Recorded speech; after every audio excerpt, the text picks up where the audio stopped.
ఓం నమో వెంకటేశాయ.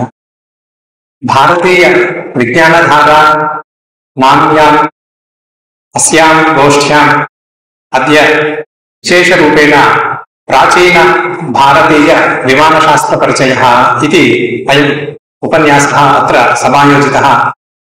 कार्यक्रमेऽस्मिन् वेदिकाम् अलङ्कर्तुम् अस्माकं कुलपतिवर्यान् तथैव मुख्यातिथिवर्यांश्च सम्प्रार्थये.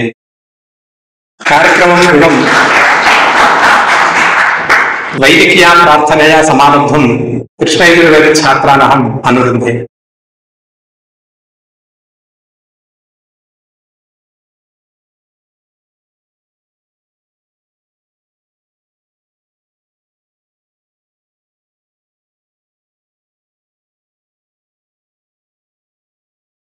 ओम श्री गुरुभ्यो नमः. हरिः ओम. भवयजमानाय संयोः अग्निस्त्रीणिद्रधातून्याक्षेति विदधा कविः सरत्रे गोरेकादशागुं इह यक्षच्च विप्रयच्च नो विप्रो दूतः परिष्कृतः नभन्तामन्यके समे इन्द्रा विष्णोदृगं हिताः शम्बरस्य नवपुरो नवतिञ्चष्टधिष्ठम् शतं वर्चिनः सहस्रं च साकगम् अथो अप्रत्यसुरस्य वीरान् उत माता महिषमन्ववेन धमीर्वादहति पुत्रदेवाः अथा ब्रवीद् वृद्धमिन्द्रो हनिष्यन् सखे विष्णो वितरं विक्रमस्व. हरिः ओम्. इदानीं स्वागतभाषणं विधातुम् अस्माकं वेदभाष्य संकाय प्रमुखान् विद्वद्वरेण्यान् ब्रह्मश्री प्रवालकृष्णसोमयाजि महाभागान् अनुरुन्धे.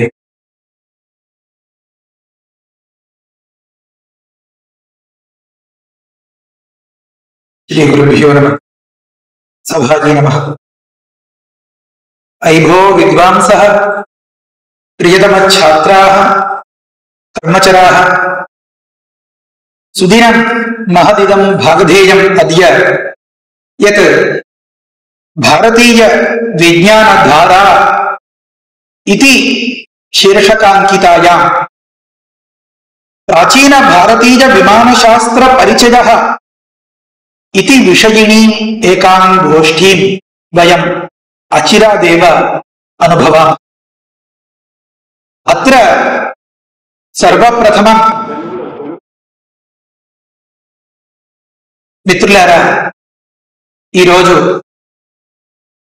నిజంగా ఒక భాగ్యపూర్ణమైన దివసం. అతి కొద్దిసేపట్లో భారతీయ విజ్ఞానధార అనే ఒక శీర్షకం పెట్టుకుని ప్రాచీన విమాన శాస్త్ర పరిచయం మనం పొందబోతున్నాం. దీనికి ఈనాటి కార్యక్రమానికి ముఖ్యులు ఎవరు? భక్తులు అనుకుంటున్నారా? ఆ భక్తుల్ని ప్రవేశపెట్టిన సారథులు. వారి యొక్క హృదయం దురవగా కాళిదాసు గారు వర్ణించినట్లుగా ఫలాన్మేయ ప్రారంభ అన్నట్లుగా ఉండే అంశాలు ఒక పట్టాన అంతుపట్టవు. అలాంటి సంకల్పం చేసి దాన్ని సిద్ధపరచడం కోసం తాను సైతం ఒక సైనికుని లాగా అహర్నిశం దీనికోసం తపన పడేటటువంటి ఒక మహనీయ మూర్తి మన కులపతులు. వారికి ఈ సభాపక్షాన హృదయపూర్వకంగా స్వాగతం. మరి ఎప్పుడైతే సారథులు అంత ఉత్తమమైన వ్యక్తిగా ఉండి ఉదాత్తమైన ఆలోచన చేస్తారో, మనం ఇంతకు ముందే అన్నాడు కని విని ఎరుగన లాంటి ఇలాంటి కార్యక్రమాలు దానికి అద్దం పడతాయి. దానిలో వారి సంకల్పాలకి అనుగుణంగా ఆచరణకు నోచుకున్న కార్యక్రమాల్లో అతి ముఖ్యమైన కార్యక్రమం ఇది ఒకటి. ఇలాంటి కార్యక్రమానికి ఈ వక్తని ఎన్నుకోవడంలోనే వారి యొక్క దార్శనికత అనండి, దూరదృష్టి అనండి మనకి స్పష్టమవుతుంది. సుమారుగా 5-6 డిగ్రీలు కలిగినటువంటి ఒక 15 పదవులు కలిగినటువంటి ఒక 60కి పైగా గ్రంథాలు రాసినటువంటి మామూలు రూపంలో కనిపిస్తున్న ఒక మహర్షి ఈరోజు మనకి వక్తగా లభించారు. వారే బ్రహ్మశ్రీ చిరాగురి శివరామకృష్ణ శర్మ గారు. వారికి మన సభా పక్షాన స్వాగతాన్ని తెలియజేస్తుంది. వీరు మహనీయులు, ప్రాతస్మరణీయులు చిరాగురి అనంత పద్మనాభ శాస్త్రి గారు శ్రీమతి కృష్ణవేణి దంపతులకు జన్మించి ఆంధ్ర విశ్వవిద్యాలయం నుంచి భాషా ప్రవీణులై, ఆంధ్ర విశ్వవిద్యాలయం నుంచి పట్టభద్రులై, అదే రీతిగా వెంకటేశ్వర విశ్వవిద్యాలయం, నాగార్జున విశ్వవిద్యాలయం నుంచి సంస్కృతంలో, వ్యాకరణంలో, తదితరాలలో వీరు పట్టభద్రులై ఉన్నారు. పరిశోధనా కార్యక్రమాన్ని కూడా నిర్వహించి ఉన్నారు. వీరు అధ్యాపకులుగా, వేదశాస్త్ర పరిశోధక పండితులుగా, విజిటింగ్ ప్రొఫెసర్ గా ఈనాటికి విధి నిర్వహణలో అలుపేరగని కర్తవ్య దీక్షలో ఉన్నటువంటి మహనీయ వ్యక్తులు. వీరు సంప్రదాయంగా చేసినటువంటి అధ్యయనాలు ఇవి చెప్పుకోవడం ఎందుకు అంటే, ఆ వ్యక్తి యొక్క వైశిష్ట్యం తెలిస్తే వారి చెప్పే మాటల్ని మనం అత్యంత శ్రద్ధగా వింటాం. ఒకే మాట మనకి తెలిసిందే అయినా అది రాష్ట్రపతి చెప్పారు అంటే ఒకలా ఉంటుంది, ప్రధానమంత్రి చెప్పారు అంటే ఒకలా ఉంటుంది, మన పక్కింటి వాళ్ళు చెప్పారు అంటే ఒకలా అనిపిస్తుంది. కనుక ఆ విషయంలో ఉండే సారం మనం వంట పట్టించుకోవాలి అంటే మనకి అవధానం కావాలి. మనకి అవధానం కావాలి అంటే వారి పట్ల మనం సావధానులమై ఉండాలి. వెరసి చిట్ట చివరికి ఫలితం ఏమి అంటే, ఈ వ్యక్తిని మన బీసీ గారు ఎందుకు ఎంచుకున్నారో మనకి బోధపడుతుంది. తదనుగుణంగా వారి హృదయాన్ని తెలుసుకుని మనం అందరం చిత్తశుద్ధితో ప్రవర్తించగలుగుతాం. వీరు సంప్రదాయంగా చేసినటువంటి అధ్యయనాలు కృష్ణయజుర్వేదం, సాంఖ్యభాష్యం, పానీయం, వ్యాకరణం, అద్వైత వేదాంత శాస్త్రం, పూర్వమీమాంసా శాస్త్రం, తర్కశాస్త్రంలో ప్రకరణ గ్రంథాలు, జ్యోతిష్శాస్త్రం, అలంకార శాస్త్రం, రామాయణ మహాభారతాదులు మరియు పురాణాలు. తర్వాత వీరు ప్రత్యేకించి ప్రత్యేక శ్రద్ధతో కృషి చేసినటువంటి క్షేత్రాలు కొన్ని ఉన్నాయి. శ్రీమద్ రామాయణం, భారతం, భాగవతం ఈ విషయాల్లో శతాధిక గ్రంథాలపై ప్రవచనం సుమారు 50 సంవత్సరాలుగా నిర్వహిస్తున్నటువంటి వ్యక్తి. అందుకనే మనం అనుకున్నాం అలుపెరగని పోరాట యోధులుగా వారిని. తర్వాత 50 సంవత్సరాలుగా అధ్యాపనం, వేద భాష్యము, ఉపనిషత్తులు, సూత్ర భాష్యము, వైదిక స్వర ప్రక్రియ, భగవద్గీత భాష్యము, వీటన్నింటికంటే పరమ ముఖ్యంగా వారు కంటితో సైగ చేస్తే వీరి యొక్క మనసులో అభిప్రాయాన్ని అవతలి విద్యార్థి తెలుసుకుని రాసేలాగా నేత్రావధాన ప్రక్రియ ఒక దానిని కల్పించి దాన్ని విద్యార్థులకు తర్ఫీదు ఇప్పించి వారిని పండితులుగా తీర్చిదిద్దినటువంటి మహామనీషి నేటి మన శివరామకృష్ణ శర్మ గారు. నేత్రావధానాది సాంకేతిక అవధానాన్ని నేర్పడం, అక్షరావధాన నిర్మాణం, శిక్షణ, శ్రీమద్ భాగవత సప్తాహ ప్రవచనం వీరికి కలిగినటువంటి పురస్కారాలు రాష్ట్ర స్థాయిలో ఉత్తమ అధ్యాపకునిగా, ఆంధ్ర సారస్వత సమితి పురస్కారం, విశిష్ట వ్యక్తి పురస్కారం, డాక్టర్ పట్టాభి ఫౌండేషన్ మచిలీపట్నం నుండి, కాశీనాథుని నాగేశ్వరరావు పంతులు గారి పురస్కారం, శ్రీ జనార్దనానంద సరస్వతి పురస్కారం, శ్రీ శంకర సేవా సమితి విశిష్ట పురస్కారం, శ్రీ రాజ్యలక్ష్మి రామసేవా ట్రస్ట్ పురస్కారం, అనంతనారాయణ ఘనపాఠి వేదార్థ పండిత పురస్కారం, శేషయ్య సేవా సమితి పురస్కారం, సర్వార్థ సంక్షేమ సమితి పురస్కారం, శ్రీ రామానుజ విశిష్టాద్వైత వేదాంత పరిషత్ మరియు శ్రీ కామేశ్వరి వైదిక విజ్ఞాన పరిషత్ పురస్కారం, శ్రీ దినవహి సూర్యనారాయణ స్మారక పురస్కారం, శ్రీ కపిలవాడి శ్రీరామయజ్ఞేశ్వర వేదశ్రోత శాస్త్ర పరిషత్ పురస్కారం, గిడుగు రామమూర్తి పంతులు జాతీయ జీవన సాఫల్య పురస్కారం, పొట్టి శ్రీరాములు తెలుగు యూనివర్సిటీ ప్రతిభా పురస్కారం, ఇలాంటివి ఎన్నెన్నో. ఇది చదివితే మన స్వామి గద్యని మించిపోయేలాగా ఉన్నాయి. అంచేత కొంతవరకు సరిపెట్టుకుని ఆపుకోలేని మన ఉత్సాహంతో వారు చెప్పేదాన్ని మనం శ్రద్ధగా వినాలి. అంచేత కొంచెం కుదించుకుందాం. వీరు పొందినటువంటి బిరుదములు విద్యాలంకార, పరిశోధన ప్రవణ, జ్యోతిర్వాస్తు విజ్ఞాన శంఖర, పౌరాణిక ప్రవచన శ్రీశుక, ధర్మశాస్త్ర విద్వన్మణి. వీరు పాల్గొని పరిశోధన పత్రాలను సమర్పించినటువంటి సదస్సులు విశ్వ సంస్కృత సమ్మేళనం ఉజ్జయినిలో ఉన్నటువంటిది, అఖిల భారత వేదశాస్త్ర సభలు తిరుపతిలో జరిగినవి, అఖిల భారత వేదశాస్త్ర సభలు రాజపీఠంలో జరిగినవి, అంతర్జాతీయ సంస్కృత సదస్సు బెంగళూరులో, ఆల్ ఇండియా ఓరియంటల్ కాన్ఫరెన్స్ విశాఖపట్నంలో జరిగింది, అంతర్జాతీయ వేదిక కాన్ఫరెన్స్ శ్రీశైలంలో జరిగినవి. ఈ రకంగా ఉన్నాయి. వీరి రచనా వ్యాసంగం సుమారు 60 దాకా మనకి కనిపిస్తున్నాయి. రచన అయితే, అనువాదం అయితే, సంకలనం అయితే, సంపాదకత్వం అయితే, పరిశోధన అయితే, తర్వాత వివిధ పత్రికలలో వీరు రచించినటువంటి వ్యాసాదులు ముద్రితములైతే సుమారుగా 230 దాకా కనిపిస్తున్నాయి. రాష్ట్రీయ స్థాయిలో, జాతీయ స్థాయిలో, అంతర్జాతీయ స్థాయిలో సదస్సులలో వీరు పత్ర సమర్పణం చేయడం అనేది ఈనాటి మనం పెంచుకున్నటువంటి వ్యక్తి ఏ స్థాయి వారో మనం ఒక్క మాటలో తెలుసుకోవడానికి ఒక పెద్ద కొలమానం. వీరి రచన వ్యాసంగం మనం ఈ రకంగా విన్నాం కదా.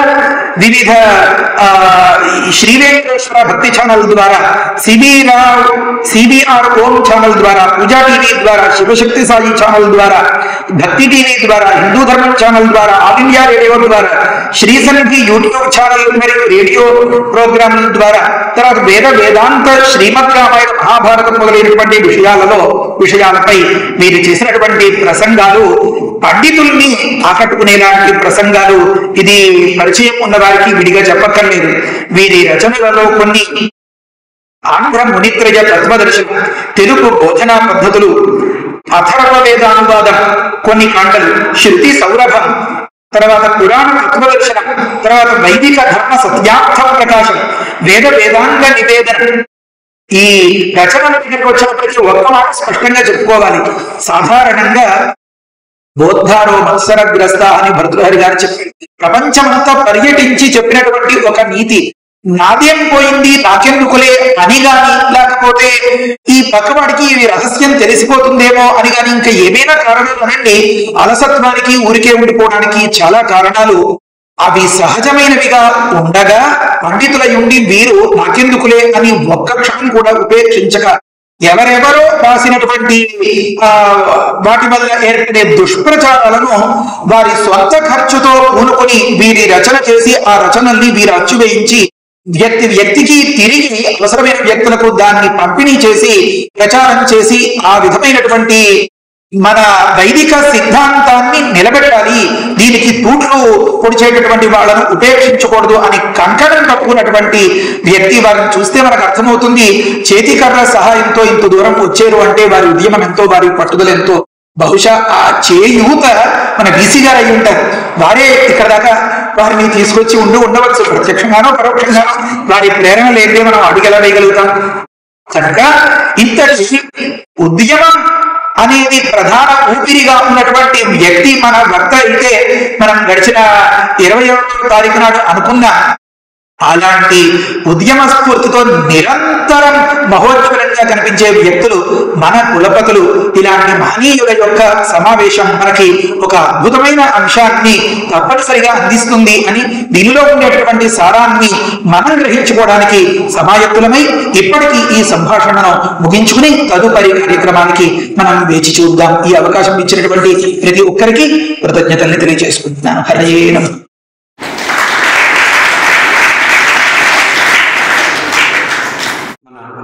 ముఖ్య వక్తల యొక్క పరిచయము చాలా చక్కగా, సువిస్తారంగా, హృదయంగా, రమణీయంగా మనందరికీ చెప్పడంలో ఉద్దేశ్యము వారి గురించి మనకి జ్ఞానం కలగడంతో పాటుగా ఆ అనవరతమైనటువంటి పరిశ్రమ అనేది ఎంతటి ఫలితాన్ని ఇస్తుందో మనకి తెలియజెప్పారు మన వేద భాష సంతాయ ప్రముఖులు బ్రహ్మశ్రీ ప్రవాహ కృష్ణస్వామయ్య గారు.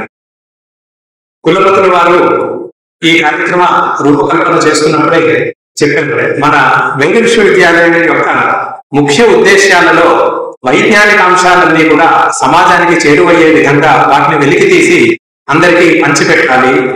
అలాగే ఇక్కడ చదువుకుంటున్న విద్యార్థులకి విశిష్టమైనటువంటి ఒక భాగ్యాన్ని మనం కల్పించాలి. ఆ భాగ్యం ఏమిటి అంటే సనాతనమైనటువంటి విద్యలతో పాటుగా వారికి ఆధునికమైనటువంటి వైజ్ఞానిక విషయాల యందు అవగాహన మాత్రమే కాకుండా ఆ వైజ్ఞానికమైనటువంటి విషయాలన్నిటికీ కూడా మూల స్రోతస్సు మన వైదిక వాంగ్మయం అనే విషయం కనుక తెలిసినట్లయితే ఈనాటి సమాజంలో మనం ఈ వైదిక విద్యల్ని పరిరక్షించాల్సిన అవసరం ఎంతైనా ఉంది అనే విషయం విద్యార్థులకి ఆ విద్యార్థి దశ నుంచే కనుక వాళ్ళకి అలవడుతుంది. తద్వారా మన వైదిక విద్యలు బాగా పరిపుష్టమయ్యి భావి పరిశోధనలకి పునాది కాగలవు అనే ఉద్దేశంతో ఈ భారతీయ విజ్ఞానధార అనే కార్యక్రమాన్ని వారు రూపొందించారు. అలాగే తిరుపతిలోని ఇతర పురప్రముఖులందరూ కూడా విచ్చేసి ఇది ప్రత్యక్షంగానో పరోక్షంగానో ఈ సందేశాన్ని గ్రహించాలి అనేది కూడా మరొక ఉద్దేశ్యము. కాబట్టి తదనుగుణంగా ఆరంభించబడినటువంటి ఈ కార్యక్రమంలో అధ్యక్షుల యొక్క అనుమతితో ముఖ్య వక్తలని వారి ప్రసంగాన్ని చేయవలసిందిగా నేను కోరుతున్నాను. గణపతి హవామహే కవిం కవీనాం స్వస్తం జ్యేష్ఠరాజం బ్రహ్మణస్పదాం శృణ్వన్నోతిభిः ప్రసాదనం నమో దేవీ సరస్వతీ సభాయం మౌనులు బహుముఖ ప్రజ్ఞావంతులు అనేకమైనటువంటి విషయాలపైన చాలా గొప్ప అవగాహన కలవారు అయినటువంటి ఉపకులపతులు ఆచార్య రాణి సదాశివమూర్తి గారికి, వేద భాష పండితులు రామాయణ ప్రవచన ధుర్యండు శ్రీ ప్రవా రామకృష్ణ స్వామిరాజు గారికి, అలాగే అనేకమైనటువంటి విజ్ఞాన విషయాల్లో నిపుణులైనటువంటి ఆచార్య రాధేశ్యామ గారికి, సభలో ఉండేటువంటి పెద్దలకు ఆచార్యులకు నమస్కారం, చిరంజీవులకు ఆశీస్సులు. నేను ఇప్పటికీ ఓ 55 ఏళ్ళ వెనక 56 ఏళ్ళ వెనక మీలాగే ఓ వేద విద్యార్థిని. వేదం చదువుకున్న తర్వాత బతకడం కోసం అని చెప్పని భాషా ప్రవీణ అనేటువంటి చదువులో అడుగుపెట్టాను. అడుగుపెట్టిన తర్వాత ఆ చదువు అయ్యాక ఆధునికమైనటువంటి విద్యాలయాల్లో బోధకుడుగా ఉండవలసి వచ్చింది. వచ్చినప్పుడు నాకు కొన్ని వాక్యాలు మనసులో గుచ్చుకున్నాయి, ఇప్పటికే గుచ్చుకుంటూనే ఉన్నాయి. అందులో మొదటి వాక్యం ఏంటంటే, అనాగరికులైన ఆర్యులు వేదాన్ని చూసి, అనాగరికులైన ఆర్యులు ప్రకృతిని చూసి భయపడి చేసిన ప్రార్థనలు వేదాలు.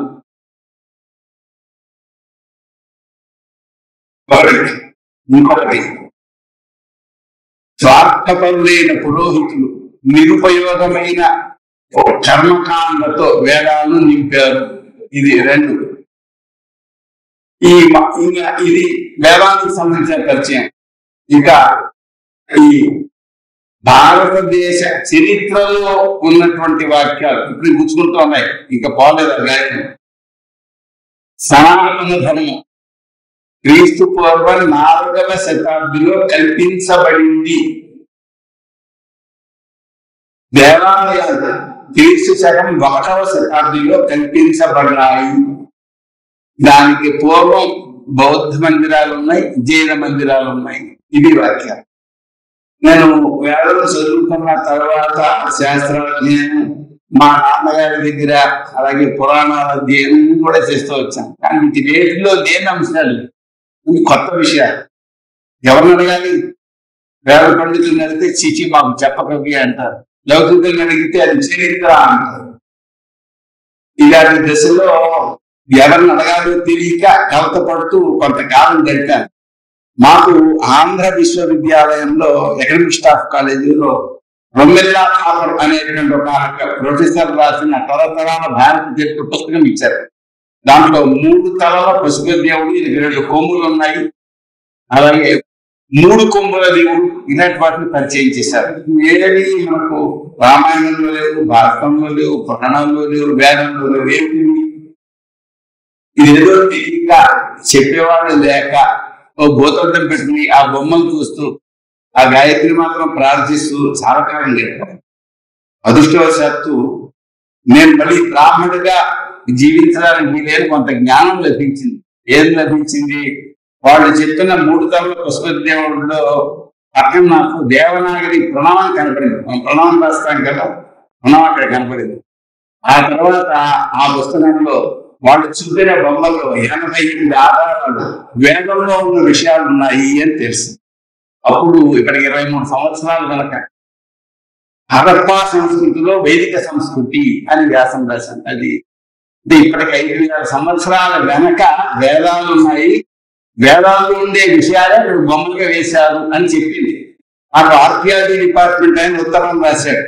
ఏమని రాశాడంటే మీరు ఆ హరప్పా కాలంలో 5,000 ఆధారాలు దొరికే 5,000కి అన్వయిస్తే మీ మాటలు నమ్ముతారు అన్నారు. వాళ్ళు అన్నమాట నిజమే అనుకు నేను కలకత్తా వెళ్ళాను. అక్కడ కొన్ని ముద్రలు తీసుకున్నాను.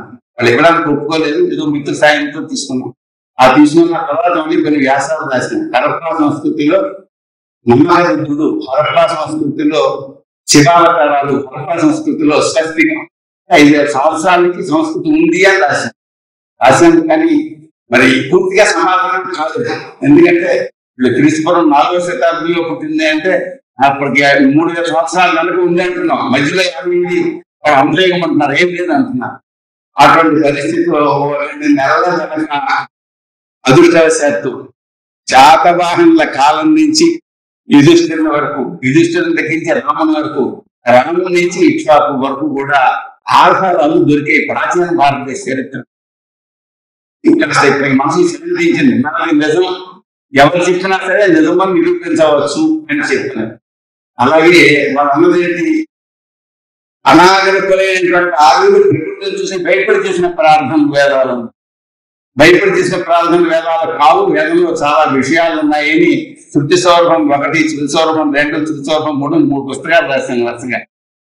ఇప్పుడు ఆ శృతి సౌరభం రాసినప్పుడే రవి తర్వాత తమ సేవధి అనే పత్రికకు త్రిపుర విధానం గురించి రాశాను. ఇదంతా వేదంలో కూడా చాలా విజ్ఞాన విషయాలు ఉన్నాయి చెప్పడం కోసం చేసినటువంటి పరిశీలన. వేదవాసం పాఠం చెప్పిన తర్వాత తెలిసిన విషయాల ద్వారా తెలుపుతాను అన్నమాట. అలా ఇక్కడ ఇంకో మాట కూడా చెప్పారు. ఒక క్రైస్తవ సహా అధ్యాపకుడు నా దగ్గరికి వచ్చి ఒక పుస్తకం ఇచ్చాడు. యువదాస్ రాభూషాన్ని పుట్టారు, పద్మభూషణ వారిని పొందినవాడు రాశారు. దాంట్లో ఏమంటే ఆర్యులు ద్రావిడులను కిరాతకులను కిరాతంగా చంపి వాళ్ళ ఆస్తులు దోచుకొని ఇల్లు తగలబెట్టి దేశాన్ని ఆక్రమించుకున్నారు అంటారు. దానికోసం వాడు ఋగ్వేద మంత్రాలు ఉదాహరించాడు. 16 సంవత్సరంలో ఋగ్వేద మంత్రంలో ఈ విషయాలు ఉన్నాయి అని చెప్పి వరుసగా ఇచ్చాడు. దానికోసమని నేను ఋగ్వేదం నష్టగా చదివి ఋగ్వేద భాష్యం చూసి వాడు ఇచ్చిన మంత్రాలకి అర్థము అక్కడ ఉన్న కథ చూసి ఇదంతా బట్టి కల్పిత కదా, ఇది ఋగ్వేదంలో లేదు అని చెప్పి ఋగ్వేదానికి రాహుల్ గారు పుస్తకం కూడా రాశారు. మన సంస్కృతి నిజం, మన సనాతన ధర్మం నిజం, ఇది ఎవరిని అపకారం చేసింది కాదు, ఇది లోకాన్ని మేలు కలిగించేది. చాలా విజ్ఞాన విషయాలు ఉన్నాయి. ఇది ఉపయోగకరం. ఇప్పుడు ఆ విజ్ఞాన విషయాలు ఉన్నాయి అనే దాంట్లో భాగం ఏంటిది, దీంట్లో వైమానిక శాస్త్రం కూడా ఉంది అనేది ఇప్పుడు అసలు విషయంలోకి వస్తున్నాం. అయితే భరద్వాజ మహర్షి యంత్ర సర్వస్వం అనే గ్రంథం రాశాడు. మన దురదృష్టం ఏంటంటే మన పుస్తకాలను చాలా విదేశీయులు దారికి తెచ్చినటువంటి వాళ్ళు నలంద విశ్వవిద్యాలయం దగ్గర తగలబెట్టారు. దాదాపు 6 నెలలు కాలేటప్పుడు రాసిన తగిలిపడిన పుస్తకాలు. ఆ తర్వాత వచ్చిన ఆంగ్లేయులు వాళ్ళకి అంకిన పుస్తకాలు అంకినట్టుగా పట్టుకుపోయారు. ఇప్పుడు మన దగ్గర వేద శాఖలు 11 ఉన్నాయి అని ఒక విశ్వవిద్యాలయం ప్రింట్ చేసింది. 11 వేద శాఖల పుస్తకాలు నా దగ్గర పుస్తకం ఉంది. కానీ అమెరికాలో ఆక్స్ఫర్డ్ యూనివర్సిటీలో 100 వేద శాఖ 100 పుస్తకాలు ఉన్నాయి. ప్యాటర్న్ పుస్తకాలు ఇవి ఉన్నాయి. దాంట్లో మనకి తెలియదు. టిబెట్ లో అక్కడ సంస్కృత విశ్వవిభాగంలో అక్కడ కూడా 100 ప్యాటర్న్ పుస్తకాలు ఉన్నాయి వేదానికి సంబంధించినవి. ఎవరున్నాయో మనకి తెలియదు. అవి మనకి తెచ్చుకుంటే కొత్త విషయాలు తెలియవచ్చు. ఎందుకంటే ఇప్పుడు నేను చెప్పేటువంటి వైమానిక శాస్త్రానికి మూలం వేదము అంటున్నారు. చెప్పారు వేదంలో ఉండే సారం ఇది అని. కానీ మామూలు మనకి చదివేటువంటి వేదంలో ఈ భాగం కనపడాలి కదా, కనుక ఇక్కడ అంతగా కనపడలేదు. కొంచెం ఉంది, అసలు లేదని లేదు, కొంచెం ఉంది. కానీ దీనికి సంబంధించిన విషయాలు తెలియాలి అంటే మరెన్నో పుస్తకాలు ఇంకా కావాలి. ఇది లేకపోతే సమగ్రంగా అర్థం కాదు. ఈ మాట ప్రారంభంలో ఎందుకు చెప్పారంటే మీరు ఏదో చెప్పారని పూర్తిగా అర్థం కాలేదు. మీరు అనుకున్న కోసం విషయం చెప్తాను ఏమండి. సరే, ఇప్పుడు దీంట్లో ప్రతి ప్రకరణంలో కూడా ఇప్పుడు ఆయన యంత్ర సర్వస్వం పుస్తకం రాశాడని చెప్పాను. యంత్ర సర్వస్వంలో ఉండే ఒక భాగం వైమానిక ప్రకరణం. ఈ వైమానిక ప్రకరణంలో ఉండేటువంటి యంత్రాలకు సంబంధించిన ఉదాహరణలు వివరణాల్లో యంత్ర సర్వస్వంలో ఫలానా ప్రకరణం చూడండి, ఫలానా పుస్తకం చూడండి, ఫలానా పుస్తకం చూడండి అంటాడు. ఆ పుస్తకాలకు మన దగ్గర అందుకే కేవలం వైమానిక ప్రకరణం ఒకటి మాత్రమే ఉన్నది. కనుక దీన్ని పూర్తిగా అర్థం చేసుకోవాలంటే యాంత్ర సర్వస్వం పుస్తకం దొరకాలి. దొరికితే మనం కూడా తయారు చేయొచ్చేమో. శ్రీరాముడు పుస్తకంపై ప్రయాణం చేశాడు అని ఉన్నది మనకు. ఇంతకుముందు అది కథ అనుకున్నారు. ఆయన పుస్తకం తయారు చేసే పద్ధతి దీంట్లో ఉన్నది. వేదంలోను నీటిలోను ఋగ్వేదంలో ఉంది ఈ మంత్రం. వేదం నీటిలోను అంతరిక్షంలోను నేలపైన నడిచే రథాలు ఉన్నాయని అక్కడ చెప్పడం జరిగింది. ఏమండి అక్కడ రథం అన్నారు, దీంట్లో దాన్ని త్రిపుర విమానము అని చెప్పారు. నీటిలోను అంతరిక్షంలోను నీటి లోపల నీటి పైన నడిచేటువంటి విమానం గురించి దీంట్లో చెప్పడం జరిగింది. ఏమండి అలాగే మనకు వసు మహారాజు విమానంపై ప్రయాణం చేశాడు అని భారతంలో ఉన్నది. సౌభ విమానంలో ప్రయాణం చేశాడు అని చెప్పని మనకు భాగవతంలో ఉంది. దీంట్లో త్రేతాయుగంలో ద్వాపరయుగంలో కలియుగంలో కూడా విమానాల తయారీ గురించి చెప్పడం జరిగింది. ఏమండి మనకు విమానాలు రైతు సోదరులు నడిపారు కనిపెట్టారు అని అంటారు. కానీ దానికి పూర్వమే బొంబాయిలో శివశంకర్ బాపూజీ తలపడే 1895లో విమానం తయారు చేసి ఆకాశంలో ఎగిరేలా చేయడం జరిగింది. అలాగే ఈయన సంస్కృతంలో కూడా పండితుడు, ఇంగ్లీష్ లోనే కాకుండా సంస్కృతంలో కూడా పండితుడు. మరి బొంబాయిలో జేజే స్కూల్ ఆఫ్ ఆర్ట్స్ లో పనిచేశాడు. 1933లో శివకర్ అనే ఆయన ప్రాచీన విమాన విద్వేచ శోధ అనేటువంటి మరాఠీ గ్రంథం రాశాడు. భారతీయ విజ్ఞానంతోనే ఆయన విమానాన్ని నిర్మాణం చేశాడు. దానికి మరుత్సాఖ అని పేరు. బొంబాయి టౌన్ హాల్లో దీన్ని ప్రదర్శించారు. పాదరసం సౌరశక్తి వాళ్ళు వినియోగించడం జరిగింది. ఈయన బొంబాయి చౌపాటి సముద్ర తీరంలో దీన్ని ప్రయోగించారు. 1500 అడుగుల ఎత్తు పైకి ఎగిరింది, మళ్ళీ భూమిపైకి దిగింది. ఏమండి ఆ సమయంలో బరోడా యువరాజు సాయిజీరావు గైక్వాడ్, న్యాయవేత్త మహాదేవ్ గోవిందరానడే, వాణిజ్యవేత్త లాల్జీ నారాయణజీ మొదలైన వాళ్ళు ఉన్నారు అక్కడ. తర్వాత ఆయన మరణించాడు. ఆ ప్రయోగం ఆగిపోయింది. దురదృష్టవశాత్తు వీరి వారసులు ఈ విమానాన్ని బ్రిటిష్ కంపెనీకి అమ్మేయడం జరిగింది. ఈ రహస్యాన్ని మనకు లోకమాన్య బాలగంగాధర తిలక్ గారి వలన తెలుస్తున్నాయి. 1950లో శిల్ప సంస్కారం అనే పత్రిక వేదాల్లో ఉండే విమాన శాస్త్ర విషయాలను ధారావాహికంగా ప్రచురించడం జరిగింది. 1956లో జనవరి 8వ తేదీన త్రిపుర విమానం రేఖా చిత్రాలను అదే పత్రిక ప్రచురించింది. ఈ విమానం భూమిపైన గాల్లో కూడా సంచరిస్తుంది అని తెలిపింది. అదే త్రిపుర విమానం గురించి నేను వ్యాసం మీ సేవ చేసే పత్రిక రాయడం జరిగింది. ఏమండి కనుక ఇప్పుడు నేను చెప్పిన ఈ విషయాలు గ్రంథానికి ఉపోద్ఘాతం. ఇది ఎందుకు చెప్పాల్సి వచ్చిందంటే ఇది మనకు పూర్తిగా అర్థం కావటం లేదు కదా, ఇదితో నిరుపయోగం అనుకుంటారేమో. నిరుపయోగం కాదు, ఇది ప్రాచీన గ్రంథాల్లో వీటి గురించి ఉంది, దీన్ని ప్రయోగించిన వాడు ఉన్నారు అనే విషయాన్ని చెప్పడం కోసమే దీన్ని చెప్పడం జరిగింది.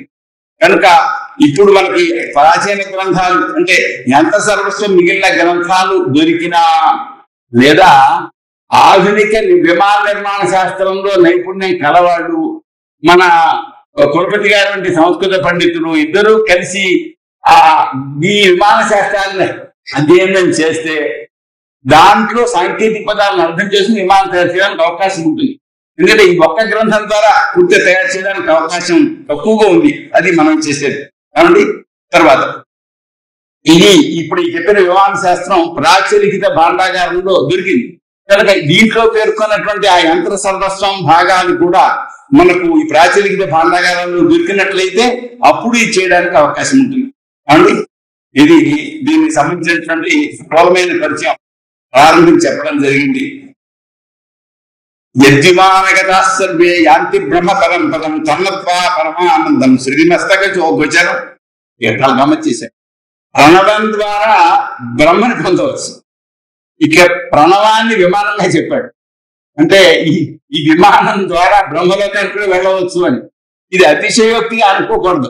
ఎందుకంటే రేవతుడు అనేటువంటి ఆయన తన కూతుర్ని తీసుకుని బ్రహ్మలోకానికి వెళ్ళాడు అని మనకి భాగవతం ఉంది. ఈ రేవతుడు చారిత్రక వ్యక్తి.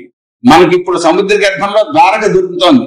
ద్వారక కింద మరో పట్టణం ఉంది అని ద్వారకను అన్వేషించిన శ్రీ ఎస్ఆర్ రావు గారు చెప్పారు. విష్ణు పురాణంలో సరిగ్గా అదే అంశం ఉన్నది. ఏమన్నది? రేవతుడు ఈ కుశస్థలి అనేటువంటి పట్టణాన్ని పాలించాడు. ఆయన తన కుమార్తె రేవతిని తీసుకుని బ్రహ్మలోకానికి వెళ్ళాడు. వెళ్ళినప్పుడు పుణ్యజనులు అనేటువంటి వారు కుశస్థలిని ఆక్రమించారు. ఆక్రమిస్తే ఆ తర్వాత సముద్ర గర్భంలో మునిగిపోతే అది మళ్ళీ మేత వేయించి ఆ దానిపైన శ్రీకృష్ణుడు ద్వారక నిర్మించాడు. ఇది మనకు సరిగ్గా కుశస్థలి పైనే ద్వారక నిర్మాణం జరిగింది, విష్ణు పురాణంలో ఉన్నది అండి. తర్వాత పూర్వాచార్యులు చాలా మంది గ్రంథాలు రాశారు. వాళ్ళు రాసినటువంటి గ్రంథాలని ఆధారంగా చేసుకుని జనానికందరికీ ఉపకారం కలగడం కోసం, అనర్థాలు తొలగడం కోసం అని చెప్పని ఈ గ్రంథం రాశాడు భరద్వాజు. ఆయన చెప్తాడు మరి మరి అదే ఎంత గొప్పదో.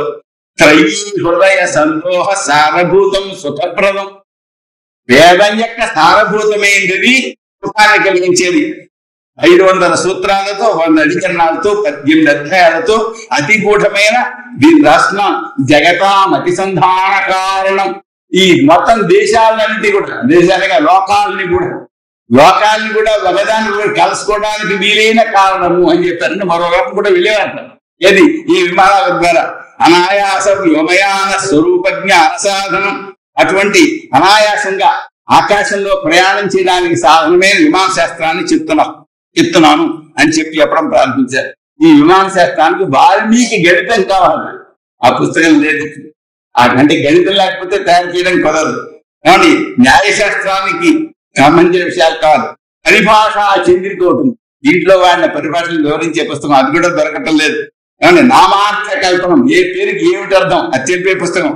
వీటిని ఆయన 5 సార్లు అధ్యయనం చేసి భరద్వాజు పంచవారం విచార్యాత తత్ప్రమాణ అనుసారత 5 సార్లు వాటిని బాగా పరిశీలనగా విచారణ చేసి దాంట్లో ఉండే ప్రమాణాలకు అనుగుణంగా నేను వ్యాఖ్యానం చేస్తున్నాను అని చెప్పి బోధానందీశ్వరుడు ఆయన వ్యాఖ్యానం శ్లోకాల్లో రాశాను. అంటే కేవలం ఆ భరద్వాజు యొక్క సూత్రంగా చూస్తే అంతగా అర్థం కావటంలా ఈయన వ్యాఖ్యానం చూస్తే కాస్త మనకి తెలుస్తుంది. ఏమండి భరద్వాజుడు వేదమనే సముద్రాన్ని మతించి, నేను మనవి చేస్తున్నాను, వేదాన్ని చదువుకునే వాళ్ళే మనవి చేస్తున్నాను. వేదం చదువుకుంటే మేము ఘనపాటలు అయ్యాం, మేసం మెలిసి మాకు ఏం అక్కర్లేదు, మేము పరిణతులము అనుకునేటువంటి వాళ్ళు కొందరు ఉన్నారు, పైకి వెళ్లకుండా వేదంలో ఏముందో చూడనటువంటి వాళ్ళు. వాళ్ళకి ఏమని మనం చేస్తున్నారంటే ఈయన చెప్తున్నాడు, నిర్మత్యత వేదాంబుధిం భరద్వాజో మహాముని. వేదమనే సముద్రాన్ని మథించి భరద్వాజ మహర్షి నవనీతం సముద్రత్య వేదం వంటి ఈ గ్రంథాన్ని రచించాడు. వేదంలో ఉంది, ఇలాంటి ఎన్నున్నాయో మరి మనకి తెలియాలి కదా, తెలియాల్సిన అవసరం. చాలా గొప్ప విషయాలు ఉన్నాయి. నేను ఓ మాట చెప్తాను. ఈ మధ్య శివలింగాన్ని ఆక్షేపం చేస్తూ ఒక ఇతర మతముడు ఒక వ్యాఖ్య చేశాడు. ఓ ఆడపిల్ల, ఒక స్త్రీ బాధపడి ఆయన్ని సమాధానం చెప్పింది. ఆయన్ని కోర్టుతో సైతంగా మందలించారు. చాలా మంది సమాధానం చెప్పిన వాడిని మందలించారు. సమాధానం చెప్పాడు, ఏమని వీళ్ళందరూ నన్ను చంపుతానంటున్నారు, నాపై పెట్టిన కేసులన్నీ ఓ కోర్టుకి మళ్లించండి అని. అంటే నువ్వే దేశానికి ఒక పెద్ద బాగా బరువుగా తయారయ్యో అంటే ఆమె తిట్టారు. కేసులన్నీ ఒక చోట తప్పించడం మానేసి ఆమె ఎందుకు బాధపడింది, శివలింగాన్ని అలా అన్నారు. ఏమండి అయితే శివలింగాన్ని గురించి చూడండి ఎంత ఆశ్చర్యకరమైన అంశం. 2010వ సంవత్సరంలో ఐరోపా అంతరిక్ష సంస్థ ఉపగ్రహంలో ప్లాంక్ టెలిస్కోప్ పెట్టి ఆ సంవత్సర కాలం ఉపగ్రహాన్ని తిప్పి విశ్వాన్ని తీస్తే చిత్రంగా కొన్ని చిత్రాలు కలిపి విశ్వరూపాన్ని అందిస్తే అరచేతిలో అంతరిక్ష అనంత విశ్వం అని చెప్పి పేపర్లో పడింది ఆ వార్త. అది ఎలా ఉంది అంటే శివలింగ ఆకారంగా ఉన్నది. దాంట్లో ఉండే శిశుమారాన్ని తైత్రీయ ఆరణ్యకంలో ఉన్నది. వీళ్ళు 2010వ సంవత్సరంలో తీసిన చిత్రము వర్ణన ఎక్కడుంది, తైత్రీయ ఆరణ్యకంలో ఉన్నది. అది వేదం. ఒకటి నేను ఈ అంశాన్ని గురించి మాధుర్యం మీ కులపతి గారితో ప్రస్తావన చేస్తే వారన్నాడు, ఇదిగోండి ఇలాంటి రూపాన్ని నేను ఇంతకుముందు ఆవిష్కరిస్తూ ఒక వ్యాసాన్ని రాశాను అని చెప్పి ఆయన బొమ్మ చూపించారు.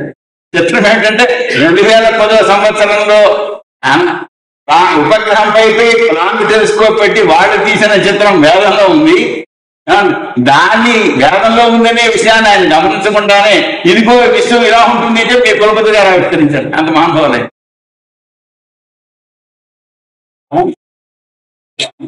అయితే ఇప్పుడు ఈ మాటలు నేను మీకు ఎందుకు చెప్పానంటే, ఇంత 2010వ సంవత్సరంలో ఉపగ్రహము, ప్లాంక్ టెలిస్కోపు ఇన్నిటి ద్వారా అనేక చిత్రాలు తీసి ఒకటిగా చేసిన చిత్రం అనాదిలో భగవాను నుండి బ్రహ్మదేవుడి నుండి వచ్చినటువంటి వేదంలో ఉంది. అంటే వేదం ఎంత గొప్పది, ఎన్ని విషయాలు ఉన్నాయి వేదంలో. కనుక వేదాన్ని మతిస్తే అద్భుతమైన విషయాలు గోచరించే అవకాశం ఉంది. కనుక వేదం చదువుకుని నేను కంఠస్థంగా అప్పచెప్తున్నాను, నేను ఘన కూడా చదివాను, అయితే నేను అష్టవికృతులు కూడా నేను నిర్మించేస్తాను కనుక నాకు ఇంకా ఏం అవసరం లేదు అనుకోవడం మాత్రం ఎటువంటిది పెద్ద నిధులు కలిగిన సముద్రాన్ని తెలుసుకొని, నిధులు ఉన్నాయని తెలుసుకొని ఎందుకు సముద్రం దగ్గరికి వచ్చాక ఇంకా మాకేం అక్కర్లేదు చాలు అనుకోవడం అంటే. లేకపోతే పెద్ద పెట్టెలో ఎన్నో రత్నాలు ఉంటే ఆ పెట్టి తాళంచి తీయడం మానేసి మా దగ్గర ఉన్నాయండి, చాలా ఉన్నాయండి, మీరేం చెప్పినా అన్ని నీటిలో ఉన్నాయండి అని సంతృష్టి పడడం లాంటిది. అలా సంతృష్టి చాలా మంది పడుతున్నారు. పడడం వల్ల వచ్చిన మాట ఏంటంటే కొత్తగా ఉంది మాట ఏంటది, వేదాల్లోనే అన్ని ఉన్నాయి మహాకవులు గేలు చేశారు. ఏం మాట్లాడినా వేదాల్లో ఉన్నాయంటారు, మీ మొహం అదేం లేదు అని ఆక్షేపణ చేశారు. అంటే అటువంటి ఆక్షేపణలో కారణం అయిపోతున్నాం. ఎందుకని మన దగ్గర ఉండి ఏముందో తెలియని పరిస్థితి ఉండడం వలన, దాంట్లో లోతు చూడనందు వలన దానివల్ల వచ్చే అనర్థాన్ని పొందుతున్నాం అని ఆలోచిస్తున్నాం. ఏమండి తర్వాత ఇంకా చూడండి, నారాయణుడు, శౌనకుడు, గర్భుడు, వాచస్పతి, చాక్రాయణుడు, బింధినాథుడు 6 రాశారు విమాన శాస్త్రాలు.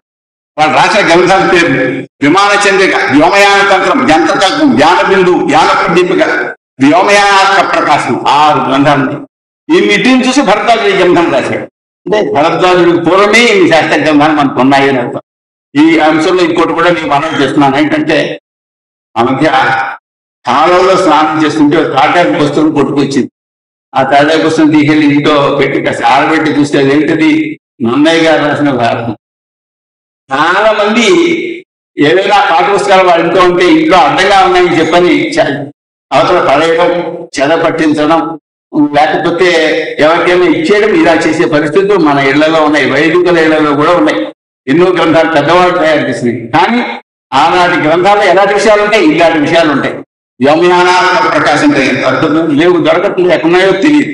ఏమండి కనుక ప్రాచీన గ్రంథం ఉన్నట్లయితే మనకు ఉపయోగించాలి అనుకుంటే పెద్దలకి ఇవ్వడం, లేకపోతే ఏ మ్యాన్స్క్రిప్ట్ లైబ్రరీకి వచ్చి దాన్ని రక్షించడం అనేది బాధ్యత తప్ప దాన్ని చదవి పట్టించడం, అవతల పడడం అనేది చాలా వివేకానికి పరాకాష్ట.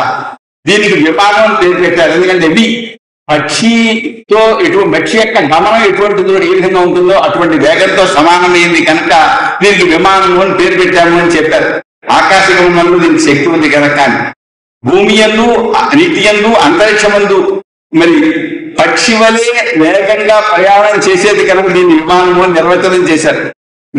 మీరు సంస్కృతి పండితున్నారు కానీ శ్లోకం కూడా చదువుతున్నారు. పృథివీ స్వంతరిక్షే భగవతు వేగత స్వయం సమర్థో భవేద్గంతుం సవిమాన ఇది స్మృత. విమానమే దానికి నిర్వచనం ఆ విధంగా చేశారు. ఏమండి పక్షులలో గ్రద్ద బాగా ఎత్తుగా ఎగరగలుగుతుంది, ఇది కూడా మంచి ఆ విధంగా ఎత్తుగా దాంతో సమానం కంటే అధికమైన వేగంతో వెళుతుంది కనుక దీనికి వెళుతుంది అన్నారు. శంకుడు చెప్పాడు, స్థానాలు స్థానాంతరంగంతో ఒక స్థానాన్ని మరో స్థానానికి పెడుతుంది. అంతేకాదు లోకాల నుండి దేశాల నుండి మరో దేశానికి పెడుతుంది, ద్వీపాల నుండి మరో ద్వీపానికి పెడుతుంది. లోకాంతరంగంతో ఇది మనకి ఇప్పుడే విమానాలు, ఒక లోకాన్ని మరో లోకానికి వెళ్ళే విమానాలు ఇప్పుడే మరో లోకమే లేదనే కారణం. అది మరో లోకం లేదని చాలా మంది అనుకుంటూ ఉంటారు. కానీ లోకాంతరం అది వంబనే జంతువులది అటువంటిది విమానం. అలా వెళ్ళారు ప్రాచీనంలో నా గ్రంథాల్లో ఉంది, అలాంటి విమానాలు ఉన్నాయి అని చెప్పని విమానాలు తయారు చేసే పద్ధతి ఈ వైమానిక శాస్త్రంలో చెప్పడం జరిగింది. ఏమండి ఇది అయిన తర్వాత ఇప్పుడు ఏం చెప్పారంటే, ఈ విమాన ప్రయాణం ఇతర లోకాలకి వెళ్ళేటప్పుడు ఎటువంటి ప్రమాదాలతో కూడి ఉన్నది, ఆ ప్రమాదాన్ని అడ్డుకోవడం కోసం ఏం చేయాలి, ఏ యంత్రాన్ని పెట్టుకోవాలి, అది కూడా దీంట్లో చెప్పడం జరిగింది. విమానాన్ని నడపాలి అంటే 32 రహస్యాలు తెలియాలి. విమానం ఎలా తయారు చేయాలి, మరి ఆకాశంలో ఏ విధంగా దాన్ని ప్రయాణింప చేయాలి, మరి దాన్ని అవసరమైతే ఎలా నిలపాలి, మరి చిత్రంగా ఏ విధంగా నడపాలి, దీని యొక్క వేగాలను ఎప్పుడు ఏ వేగాలతో వెళ్ళాలి, ఇలాంటి రహస్యాలన్నీ తెలిస్తే అప్పుడు ఈ విమానాన్ని నడపడం మంచిది అని చెప్పారు. తర్వాత విమానాలని మాంత్రిక విమానం, తాంత్రిక విమానం, కృతక విమానం ఈ మొదలైనవి గురుముఖంగా తెలుసుకోవాలి. 3 రకాలు ఉన్నాయి అని చెప్పారు. ఏమండి వీటి రహస్యాలు కూడా తెలుసుకోవాలన్నారు. ఆకాశంలో పరిధులు ఉంటాయి, మండలాలు ఉంటాయి, శక్తులు ఉంటాయి, వీటి యొక్క సంధి స్థానాలు ఉంటాయి. వాటిల్లో విమానం ప్రవేశించినప్పుడు 2 శక్తులకు సమ్మర్దం కలిగితే అక్కడ విమానం ఉంటుంది, కాస్త సూర్ణం అయిపోతుంది, అక్కడ సూర్ణం అయిపోతుందట. అటువంటి ప్రమాదం సూచన కలిగితే విమానం వెళ్లకుండా అక్కడ ఆగిపోయారు, అంటే క్షణం బ్రేక్ చేయాలన్నమాట. ఆ విధంగా స్తంభింపజేసేటువంటిది అది రహస్యం. అలాగే అవసరమైతే విమానాన్ని అదృశ్యం చేయాల్సిన అవసరం ఉంటుందట, అదృశ్య రహస్యం. సూర్యరథంలో ముందు వెనుక కొన్ని శక్తులు ఉంటాయి, బయనరథము వికలమైన శక్తులు ఉంటాయి. ఆకాశంలో ఉండేటువంటి తరంగాల్లో కొన్ని శక్తి ప్రవాహాలు ఉంటాయి. ఆ ప్రవాహాన్ని ఆకర్షించి వాయుమండలంలో ఉండే బలహ వికరణాలైనటువంటి 5 శక్తులు కలిసినప్పుడు ఏమవుతుంది, దాని ద్వారా తెల్లటి మబ్బు వంటి మండలం ఏర్పడుతుందట. ఆ మండలం ఏర్పడుతుందని విమానం కనిపించకుండా చేస్తే దాన్ని అదృశ్య రహస్యము అని అంటారు. ఏమండి, ఇలాగ 32 రకాల రహస్యాలు ఉన్నాయి. అలాగే విమానానికి మార్గాలు ఉన్నాయి. రేఖా మార్గం ఒకటి, మండల మార్గం, కక్ష్యా మార్గం, శక్తి మార్గం, కేంద్ర మార్గం. ఇందులో ఒక రేఖా మార్గం మామూలుగా భూమండలం పైన సంచరించడానికి ఉపయోగపడుతుంది. ఇక మండల మార్గం దగ్గర నుంచి కేంద్ర మార్గం వరకు కూడా ఇతర లోకాల్లో సంచరించడానికి ఉపయోగపడతాయి. అంటే ఇతర లోకాల్లో సంచరించడానికే ఎక్కువ మార్గాలు ఉన్నాయని అర్థం. ఏమండి, తర్వాత దీంట్లో ఎన్ని రకాల విషయాలు చెప్పారో వింటే ఇట్లున్నాయా ఆశ్చర్యం కలుగుతుంది.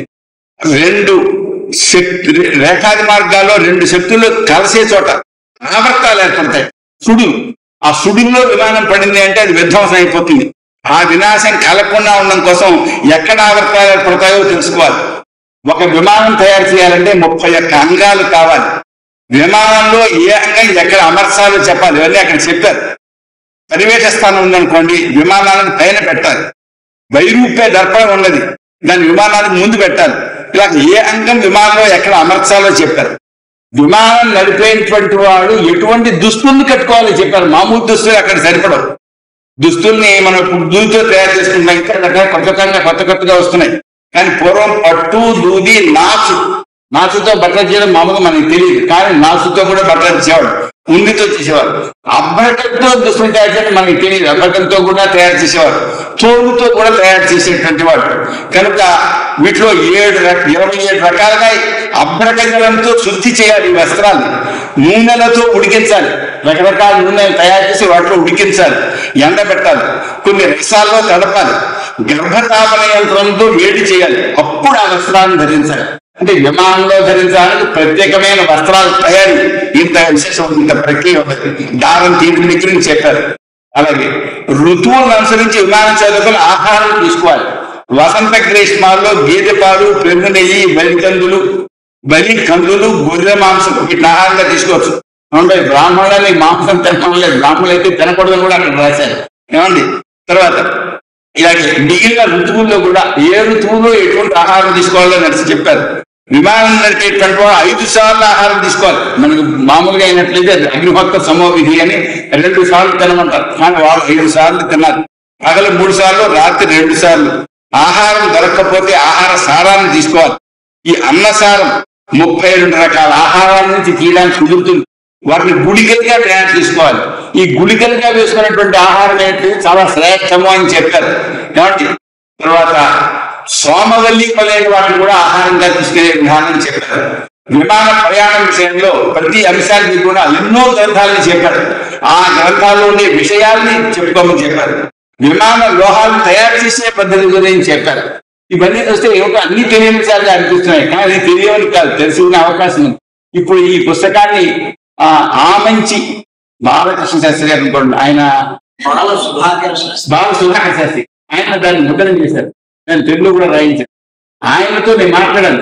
మీరు వచ్చారు కదా ఎక్కడ కాకినాడ మీటింగ్ లేదు, అప్పుడు ఆయన నాకు చెప్పిన మాట ఏంటంటే, వీళ్ళెవరు ఇస్రో వాళ్ళు ఈ లోహాలు తయారు చేయడానికి చెప్పాను, నాకు కొంత ప్రణాళిక కొంత డబ్బు ఇచ్చారు, ఈ లోహాలు తయారు చేసి నేను వాళ్ళకి సప్లై చేస్తున్నాను అని చెప్పి. అంటే దీంట్లో తయారు చేయడానికి అవకాశం ఉంది, మార్గాలు ఉన్నాయి, చేస్తున్న వాళ్ళు కూడా ఉన్నారు, కానీ దానికోసం కృషి చేయాల్సి వస్తుంది, చాలా చేయాల్సి వస్తుంది. తర్వాత బరువు లేని 6 లోహాల విమానానికి శ్రేష్టాలు. సోమము, సౌండాలము, మౌర్తికము, ఇలా 3 రకాల లోహాలను పేర్కొన్నారు. వీటిని ఊష్మప లోహాలు అంటారు. భూగర్భంలో 7వ పొరలోంచి తీయాలి కొన్ని లోహాలను, వాటిని సౌమాదులు అంటారు. ఈ లోహాల విషయంలో లోహ కల్పమని ఒక గ్రంథం ఉంది ప్రత్యేకించి, దాంట్లో వివరాలు ఉన్నాయి. కాబట్టి విమాన నిర్మాణం కోసం కొన్ని ప్రత్యేకమైన లోహాలు తయారు చేసుకోవాలి. వాటిని బీజ లోహాలు అని పిలుస్తారు. ఈ లోహాలని శుద్ధి చేయాలి. సంస్కార దర్పణం అని ఒక గ్రంథం ఉంది. ఆ గ్రంథంలో వీటిని ఎలా శుద్ధి చేయాలో చెప్తారు. గుంజామలు ఏంటంటే 5 రకాల తైలాల్ని తయారు చేసుకుని ఈ లోహాలను శుద్ధి చేయాలి. హింకుమలు ఏంటంటే కషాయాలు తయారు చేసుకుని వాటిని మళ్ళీ శుద్ధి చేయాలి. ఇలాగ వేరు వేరు లోహాలను వేరు వేరు పదార్థాలతో శుద్ధి చేయాలి. 3 లోహాలని కలిపితే ఉష్మపలోహం తయారవుతుంది. ఇలాంటి తయారు చేసిన మిశ్ర లోహాలు 33 రకాలు ఉన్నాయి. ఆ విధానం కూడా చెప్పారు. లోహాలని కరిగించడం కోసం మోసలు 407 రకాలు ఉన్నాయి. ప్రత్యేకించి 12 రకాలు ప్రత్యేకించి చెప్పారు. 3 రకాల లోహాలు 19, 8, 10 అనేటువంటి పాళ్లతో కలిగిస్తే విషంజకృత్ అనేటువంటి ఉష్మపలోహం తయారవుతుందట. లోహాలను కరిగించి మిశ్రమ లోహాలని తయారు చేయాలి. వాటికి మార్గం చెప్పారు. ఉత్తమ లోహాలు, మధ్యమ లోహాలు, అధమ లోహాలు వీటిని కరిగించడానికి ఈ మోసలు ఉపయోగపడతాయి. దీనికి మోసాకల్పమని ప్రత్యేకించి ఒక గ్రంథం ఉంది. ఏమండి, వీటిలో అంతర్ముఖము అనేటువంటి మూస చాలా మంచిదని చెప్పారు. బీజలోహాలని కరిగించడానికి ఉపయోగపడుతుంది అని. ఈ మూసలు ఎలా తయారు చేయాలో కూడా చెప్పారు. తర్వాత కుండములు తయారు చేసే పద్ధతి చెప్పారు. కుండములు 532 రకాలు ఉన్నాయి. వాటిలో కూర్మ వ్యాసటికము అనేటువంటి కుండం మంచిది అన్నారు. చతురస్రంగా కానీ, వర్తులంగా కానీ, తాబేలాకారంగా కానీ తయారు చేయాలంటూ ఆ విధానం రాశారు. విమాన నిర్మాణంలో 7 రకాల దర్పణాలు వాడారు. వాటిని ముక్కుర కల్పమని ఒక గ్రంథంలో చెప్పారు. ఆ దర్పణాలు ఎలా తయారు చేసుకోవాలి. విశ్వక్రియ, శక్త్యాకర్షణం, వైరూప్యం ఇలా పేర్లు ఉన్నాయి ఆ దర్పణాలకి. విమానం కింద ఉండే ప్రాణులను చూడడానికి విశ్వక్రియ దర్పణం అనే దర్పణం ఉపయోగపడుతుంది. ఆకాశ ప్రయాణంలో విమానంలో వారికి హాని కలిగించడం కోసం కొన్ని విషశక్తులు ఉంటాయి. ఆ విషశక్తుల్ని ఆకర్షించి వాటిని నాశనం చేయాలి. దాన్ని శక్త్యాకర్షణ దర్పణం అని అంటారు. శత్రువులను భయపెట్టి మూర్ఛ పొందించి వారికి మరపు కలిగించేది వైరాజిక దర్పణం. శత్రువులు విమానాల్ని నాశనం చేసేటువంటి రౌద్రీ దర్పణం. దర్పణాలను నిర్మించే పద్ధతి, వాటిని ఉంచేటువంటి చోట్లు, అవన్నీ కూడా అవి చేసే పనులు, వీటిని కూడా చెప్పారు. విమానాన్ని చిత్ర విచిత్ర గతులతో సంచరించడానికి సద్యోజాత యంత్రం తయారు చేయాలి. దానికి 5 రకాల గతులు ఉంటాయి. చలనం, గాలనం, పంజరం, స్ఫోరణం, వక్ర, అపసర్పం ఇలా 5 గతులు. చిత్రిని అనే విద్యుత్ శక్తి 17 విధాలు. అది విమానంలో 32 రకాల పనులు చేస్తున్నట్టు. పంజర శక్తి మరి వలన విమానానికి చలనం మొదలైన కలుగుతాయి. అగ్ని నుండి పుట్టిన విస్ఫులింగాల వలె ఉంటుంది ఆ శక్తి. దీన్ని బట్టి చూస్తే మనకి ప్రస్తుతం ఉండేటువంటి విద్యుత్తు వంటి ఒక శక్తి వాళ్ళు తయారు చేసుకునేవారు, విమానంలో ఉపయోగించేవారు అని చెప్పి తెలుస్తోంది. విమానానికి అంగాలు 32.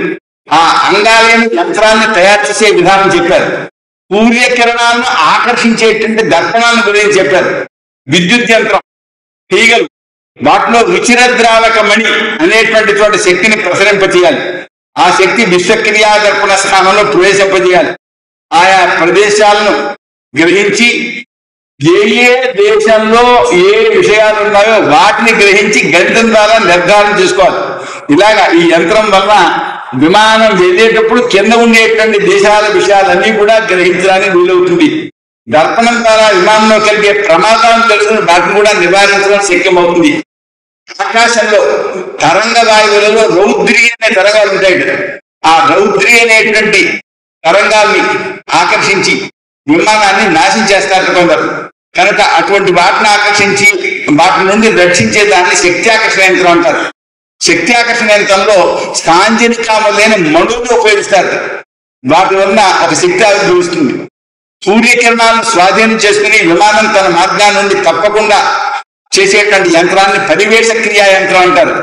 ఈ యంత్రం 5 శక్తుల ద్వారా విమానానికి చుట్టూ ఒక పరివేషం గుడిలాంటిది కట్టిస్తుంది.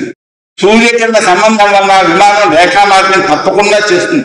చెప్పిన దారిలో ప్రయాణించేసేలా చేస్తుంది అన్నమాట. 8 పాత్రలతో 8 రకాల మణులను వేసి శక్త్యాకర్షణ దర్పణాలను నెలకొల్పాలి. తారాస్యం, పవనాస్యం, ధూమాస్యం మొదలైన దర్పణాలు. చర్మ చుట్టిన తీగల ద్వారా విద్యుత్ శక్తిని ప్రసరింప చేయాలి. అంటే ఉంది తప్పనిసరిగా. ఇప్పుడు మనం ఏదైతే విద్యుత్ శక్తి కనుగొన్నాం అనుకుంటున్నామో అటువంటి శక్తి పూర్వం వాడి ఆ విద్యుత్ శక్తి తీగ ద్వారా ప్రవహింప చేసేవారు. దాని చుట్టూ చర్మం చుట్టేవారు.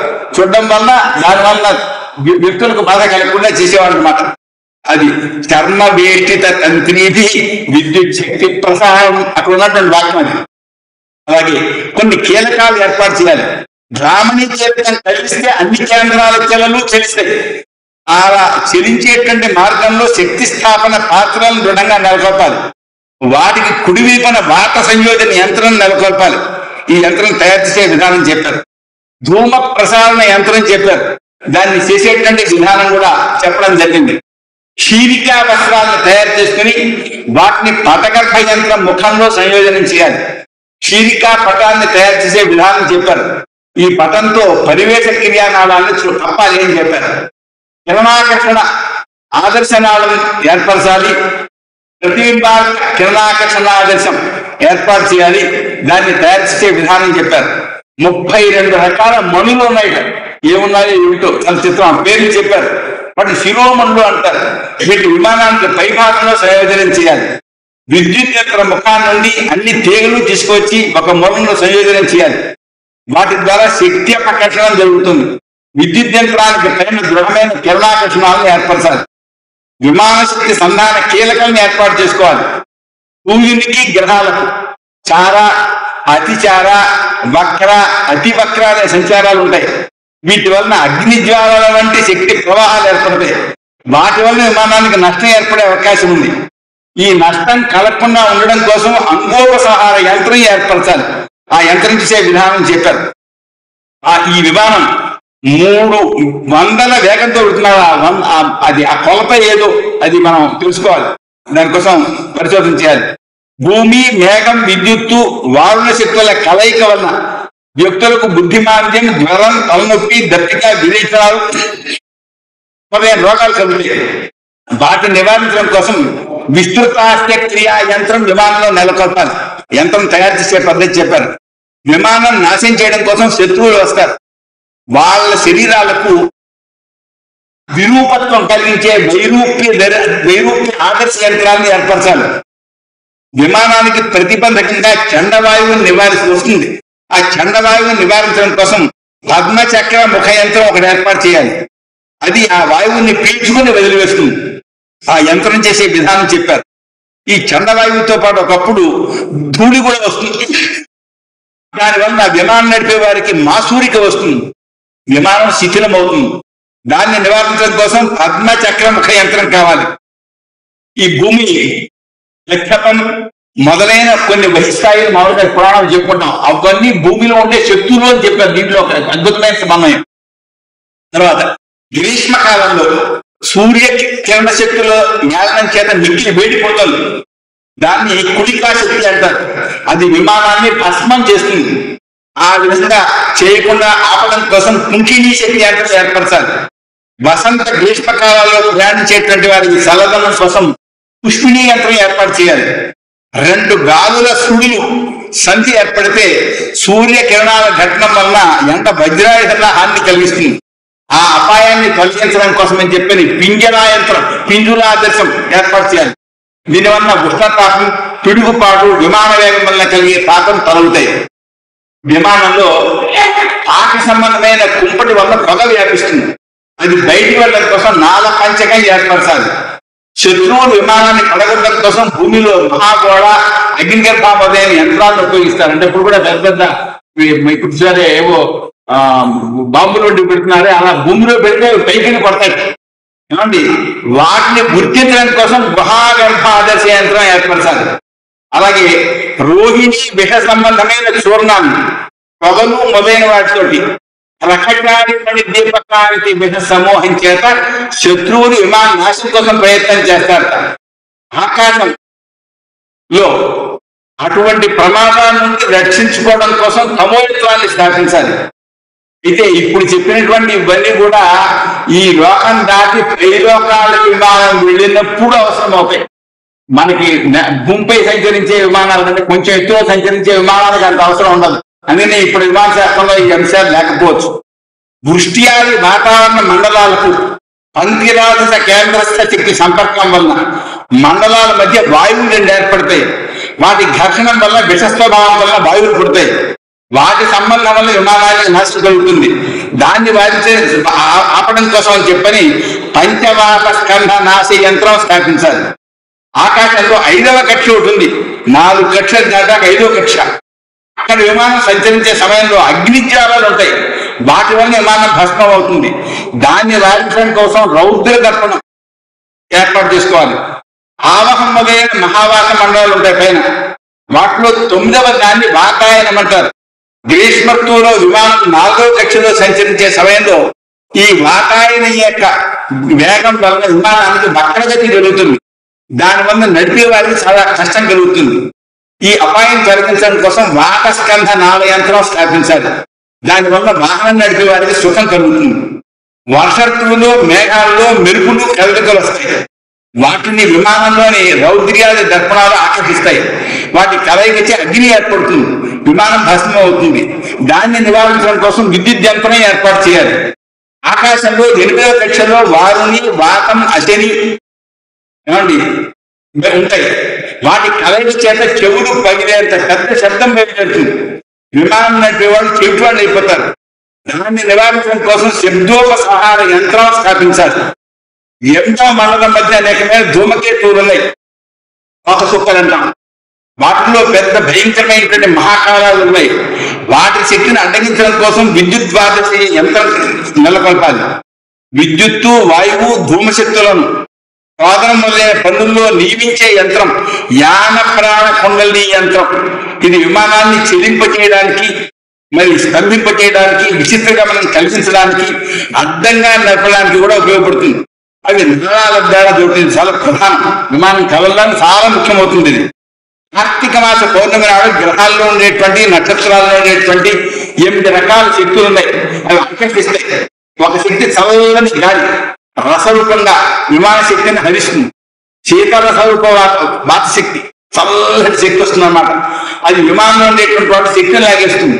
నీటి తుంపర్ల వంటి శక్తి విమానాన్ని ఆవరించి ఏమీ కనబడకుండా చేస్తుంది. వీటి వల్ల నడిపేటువంటి వాళ్ళకి ప్రయాణానికి హాని కలుగుతుంది, విమానానికి కూడా హాని కలుగుతుంది. దాన్ని నివారించడం కోసం శక్తి ఉద్గమ యంత్రం స్థాపించాలి. విమానాన్ని విచ్ఛేదం చేయడం కోసం శత్రువులు దంబోడి మొదలైన యంత్రాలను ఉపయోగిస్తారు. ఆ అపాయం తొలగించడం కోసం వక్ర ప్రసారణ కీల యంత్రం స్థాపించాలి. అవసరాన్ని అనుసరించి విమానంలోని విద్యుత్ ప్రసారం కావడానికి శక్తి పంజర కీల యంత్రం స్థాపించాలి. విద్యుత్ సంచోదనార్థాయ యాన సర్వాంగ సంధిషు శక్తి పంజర కీలక నిర్ణయ ఉచ్యతి. విద్యుత్తు ప్రవహింపు చేయడం కోసం తీగల ద్వారా జరిగేటువంటి పని అన్నమాట. కనుక అప్పుడే విద్యుత్ ఉంది అనడానికి మన దీంట్లో చాలా ఆధారాలు ఉన్నాయి. తర్వాత విమానం పైన మేఘాల నుండి పిడుగు పడితే విమానం నశిస్తుంది. దాన్ని నివారించడం కోసం శిరకీలక యంత్రం పైన పెట్టాలి. దాన్ని శిరోభాగంలో స్థాపించాలి. విమానానికి 8 దిక్కుల్లో 24 మైళ్ళ దూరంలో మృగాలు, పశువులు, పక్షులు, మనుషులు, యంత్రాలు ఊఢంగా కానీ ప్రకాశంగా కానీ ఏ శబ్దం చేసినా ఆ శబ్దం విమానంలో ఉండే వాళ్ళకి తెలియాలి. దాన్ని శబ్దాకర్షణ యంత్రం ద్వారా తెలుసుకుంటారు. దాన్ని విమానం యొక్క భుజ స్థానంలో పెట్టాలి. దిక్కుల భేదాలను అనుసరించి విమానం వెళ్ళడానికి అపాయం, ఉపాయం, సంకేతం తెలియడానికి అపప్రసారణ యంత్రం విమానానికి భుజ స్థానంలో పెట్టాలి. ఆకాశ గమనం చేసే సమయంలో విమానానికి 8 దిక్కుల్లో గ్రహ కిరణాలు సంధి స్థానాల్లో ఋతువులను అనుసరించి కౌవ్యరాలు అనే వాయువులు పుడతాయి. వాటి విమానం నడిపే వారి చర్మం ఎండిపోవడం, దగ్గు రావడం మొదలైనవి కలుగుతాయి. వాటిని నివారించడం కోసం దిశాంపతి యంత్రం విమానానికి యమభూయ స్థానంలో నెలకొల్పాలి. గ్రహ సందులలో పుట్టే జ్వాలాముఖం అనే దాన్ని నాశనం చేయడం కోసం పట్టికాభ్రక యంత్రం విమాన ఆవరణ మధ్యంలో పెట్టాలి. శరత్కాలం, హేమంతకాలం ఆ సమయంలో చలి తొలగడం కోసం సూర్యశక్తి అపకర్షణ యంత్రం విమానం పైన ఉంచాలి.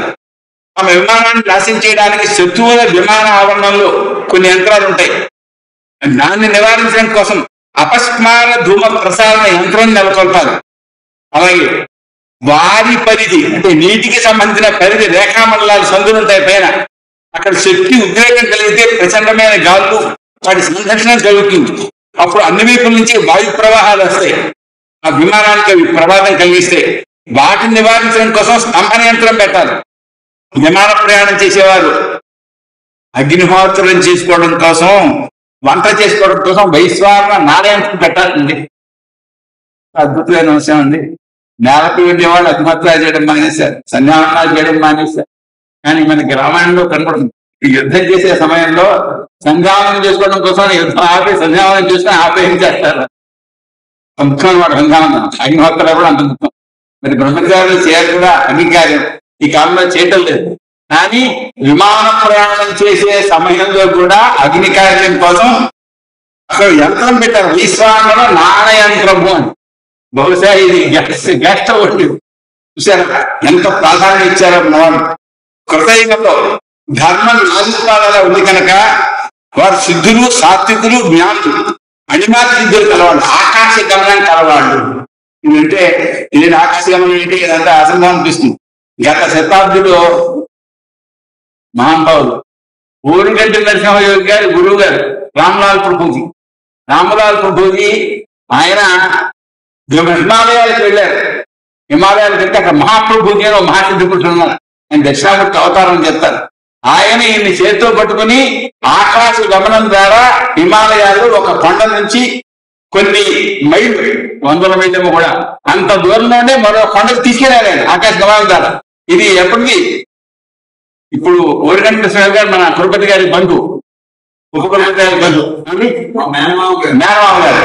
ఓరిగంటి నరసింహ గారి యొక్క గురువు గారు రామనాథ్ ప్రభుజీ. ఆయన మహాకృష్ణప్పను సామాన్యులు గారు. ఆయన 12 సంవత్సరాలు హిమాలయాలకు వెళ్ళి అక్కడ ఆ గురువు గారి దగ్గర మహాప్రభుజీ దగ్గర యోగ మార్గాన్ని నేర్చుకునే సమయంలో ఆయనను స్వయంగా తీసుకెళ్ళారని ఆయన చరిత్రలో ఉంది. ఇది మేనమామ గారే రాశారు, ఓరిగంటి నరసింహ గారే రాశారు. ఆయన చరిత్ర ఉంటే అప్పుడు నాకు అర్థమైంది. ఓరిగంటి నరసింహ గారు రాసిన రామరావు హృదయం అని పేరుంది. ఆ పుస్తకం చదివిన తర్వాత మన మతం ఏది, మన ధర్మం ఏది, హిందూ ధర్మం ఏమిటి అని అర్థమైంది. అంతకుముందు ఏవో బయట చెప్తున్నారు ఏంటి, ఇవన్నీ ఉన్నాయా నేను అనుకునేవాడిని. రామరాజు ప్రభుజీ జీవితాన్ని చదివిన తర్వాత మన గ్రంథాల్లో, పురాణాల్లో, రామాయణంలో, భారతంలో చెప్పిన ప్రతిదీ సత్యమే అని నాకు దృఢమైనటువంటి విశ్వాసం కలిగిన తర్వాత నేను ఆయన చరిత్ర ఏది నరసింహయోగి గారు రాసినటువంటి రామరాజు ప్రభుజీ గారి జీవిత చరిత్రను వరుసగా ఒకసారి కాదు 3-4 చోట్ల చెప్పాను ప్రత్యేకంగా ఆయన చరిత్ర. ఎందుకని ఇది మన ధర్మం పైన విశ్వాసం కలిగిస్తోంది అనేటువంటి భావంతో. ఇంతకీ చూడండి, అగ్ని కార్యానికి ఎంత ప్రాధాన్యం ఇచ్చారు, అగ్ని కార్యం, ఈ అగ్నిహోత్రాలు వీటికి ఎంత ప్రాధాన్యం ఇచ్చారు. తర్వాత త్రేతాయుగంలో ఒక పాదం ధర్మం తగ్గింది. కృతయుగంలో విమానాల అవసరం ఏర్పడలేదు.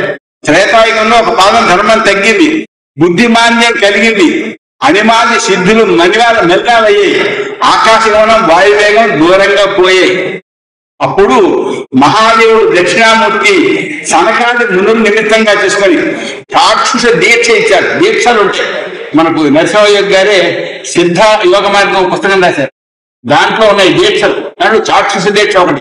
అంటే గురువు గారు మన కంటి ద్వారా శిష్యుడిపై శక్తిని ప్రసరింప చేసి అతను యోగిగా మార్చేటువంటి పద్ధతి. ఈ దీక్ష రామలాల్ ప్రభుజీ ఇచ్చేవారు. ఏమండి ఆ దీక్ష ఇస్తే అయింది ఇవ్వడం మాత్రమే కాకుండా మంత్రాలు అనుష్ఠానం చేసే కల్పం ఇవన్నీ ఆయన ఉపదేశం చేశారు. వాళ్ళను ఆలింగనం చేసుకున్నారు. చాలా ప్రధానమైన అంశం. రామలాల్ ప్రభుజీ ఒక ఆయన్ని ఆలింగనం చేస్తున్నారు. చేస్తే ఆయన పెద్ద సిద్ధుడైపోయాడు, మహాయోగి అయిపోయాడు. ఆలింగనం చేసుకుంటే అదొక శక్తి ప్రసాదం మార్గం అన్నారు. దక్షిణామూర్తి ఆ మునులను ఆలింగనం చేసుకుని ఆయన వాళ్ళకు జ్ఞప్తి శక్తిని ఇచ్చాడు.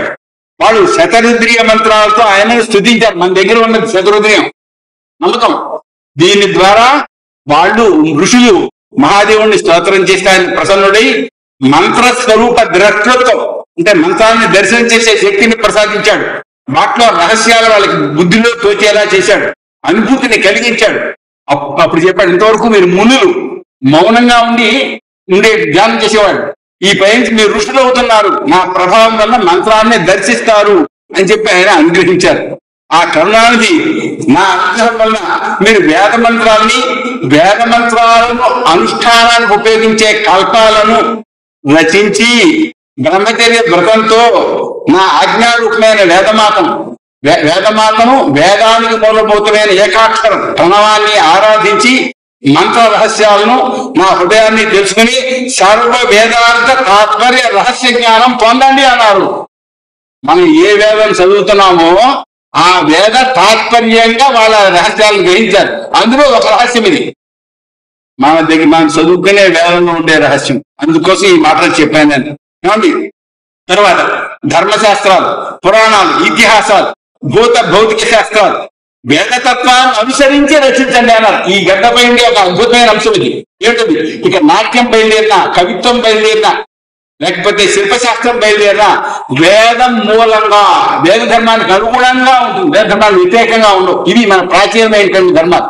సంగీతమైనా సరే, సంగీతం ద్వారా భగవాన్ని పొందవచ్చు, నాట్యం ద్వారా భగవాన్ని పొందవచ్చు, కవిత్వం ద్వారా భగవాన్ని పొందవచ్చు. ఎందుకని వేదాన్ని అనుసరించి ఉంటాయి కనుక భూత భౌతిక శాస్త్రాల్ని, వేదతత్వాన్ని అనుసరించి రచించండి. ఈ లోకంలో అందరికీ భుక్తి కలగడం కోసం వీటిని మీరు ఏర్పాటు చేయండి. ఆకాశ గమనం కోసం వ్యోమయానాలు అంటే విమానాలు, వాయువేగాదుల కోసం ఘటికా యంత్రం, అలాగే గుటికా యంత్రం, పాదుకా సిద్ధి, ఈ విధానాన్ని ఏర్పరచండి అన్నారు. ఈ పాదుకా సిద్ధి గురించి మనకి మను చరిత్రలో ఉంది. అంటే ఒక రకమైన పాదుకలు దొరుకున్నట్లయితే వాడు అతివేగంగా వెళ్ళగలుగుతారు. వాళ్ళకు ఒక రకమైన లేపనం పూసుకున్నట్లయితే వాళ్ళు అతివేగంగా వెళ్ళగలుగుతారు. ఇలాంటి సిద్ధుల గురించి కూడా గ్రంథాలు ఉన్నాయి, మనకు అందుబాటులో ఉండాలంటే. ఇలా కల్పశాస్త్రాలు రచించే లోకాన్ని మీరు ఉద్ధరించండి అని చెప్పారు. ఆయన వాడు హృదయంలో ధ్యానించుకున్నారు. వేద మార్గాన్ని అనుసరించి ధర్మశాస్త్రాలు, పురాణాలు, ఇతిహాసాలు, భౌతిక శాస్త్రాలు, కల్పశాస్త్రాలు, శ్రౌత సూత్రాలు, స్మార్త సూత్రాలు రచించారు. వీటిలో అంతరిక్ష విమాన భాష శాస్త్రాలు 6. వాటిలో మాంత్రికాలు, తాంత్రికాలు, కృతకాలు ఉన్నాయి. త్రేతాయుగంలో మంత్రాల ప్రభావం అధికంగా కలిగిన మాంత్రిక విమానాలు ఉన్నాయి. ద్వాపరయుగంలో మంత్ర ప్రభావాలు అధికంగా కలిగిన తాంత్రిక విమానాలు ఉన్నాయి. కలియుగంలో మంత్రతంత్రాల అనుష్ఠానం సరిగా లేకపోవడం చేత కృతక విమానాలు ఉండేవి పూర్వము. కలియుగంలోనే ఇప్పటికీ 4000 సంవత్సరాల వెనక కృతక విమానాలు ఉండేవన్నమాట. వాటిని విమాన చంద్రిక, వ్యోమయాన తంత్రం, యంత్రకల్పం, క్షేపయాన ప్రదీపిక, శోనకీయం, వ్యోమయాన ప్రకాశిక, ఇవి ఈ గ్రంథాల్లో వివరాలు ఉంటాయి. పుస్తకాలు లేకుండా మనకి తెలియదు. పుష్పక విమానం మొదలైన 25 విమానాలు మాంత్రిక విమానాలు. పుష్పకం, అజముఖం, భ్రాజస్వత్, త్రిపురం మొదలైన వాటి యొక్క పేర్లు. అలాగే పుష్పక విమానం శ్రీరాముడు అధిష్ఠించారని మనకి తెలుసు. త్రిపుర విమానం గురించి నేను మీ సేవతి అనే పత్రికలో ఓ వ్యాసం రాశాను. ఆకారం, గమనం, వేగం మొదలైనవి మాంత్రికాలకు, తాంత్రికాలకు సమానమే. పృథివీ, స్వర్గం వాటి మధ్యలో ఉండే సంధుల దగ్గర శక్తి సమ్మేళన విషయాలు తాంత్రిక విమానాల్లో అధికంగా ఉంటాయి. తాంత్రిక విమానాలు 56 రకాలు ఉన్నాయి.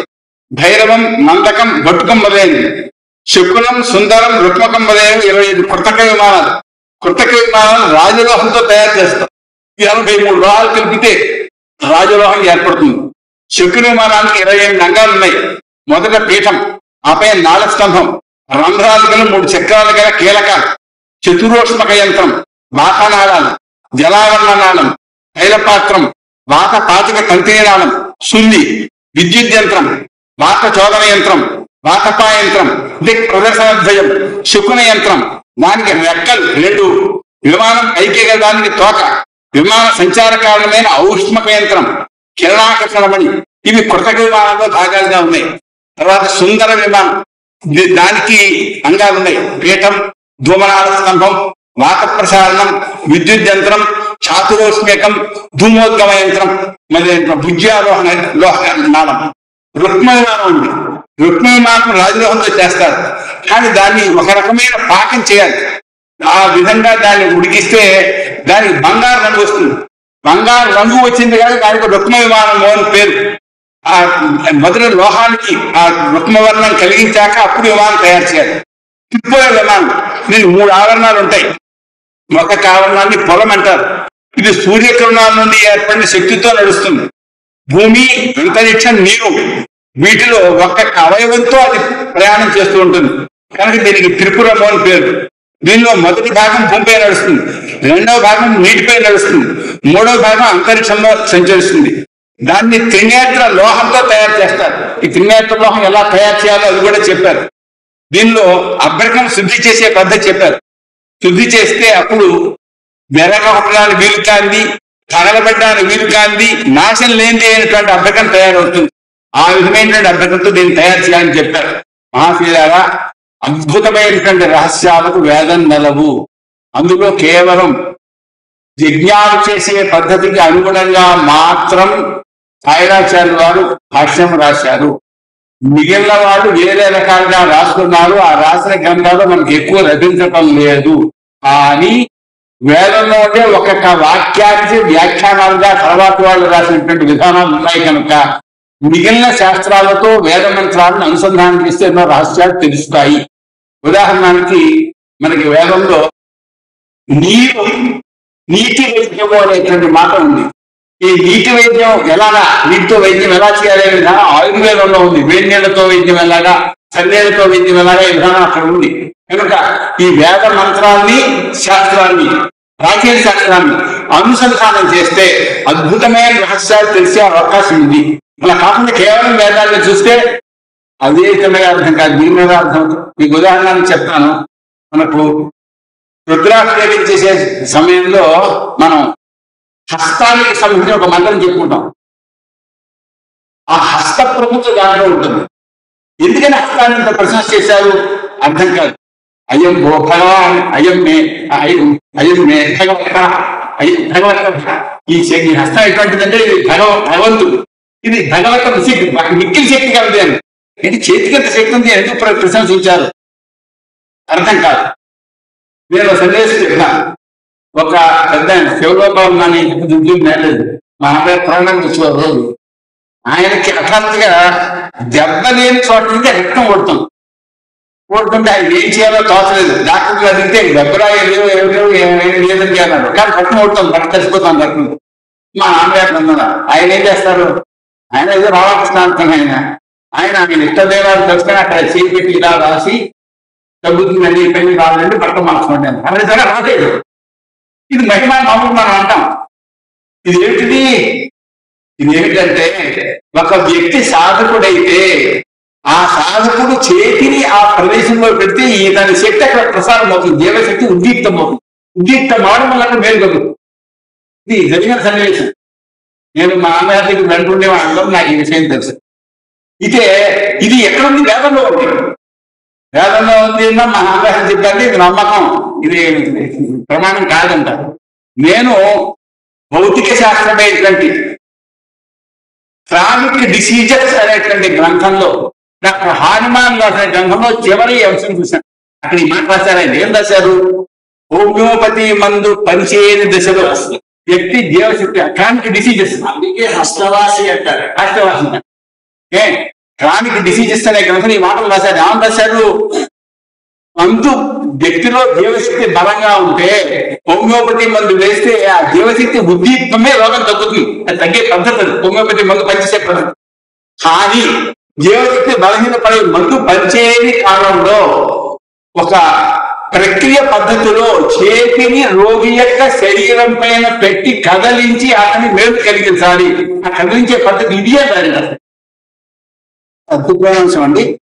చేతిని ఆ ప్రదేశంలో పెడితే రోగం తగ్గుతుంది.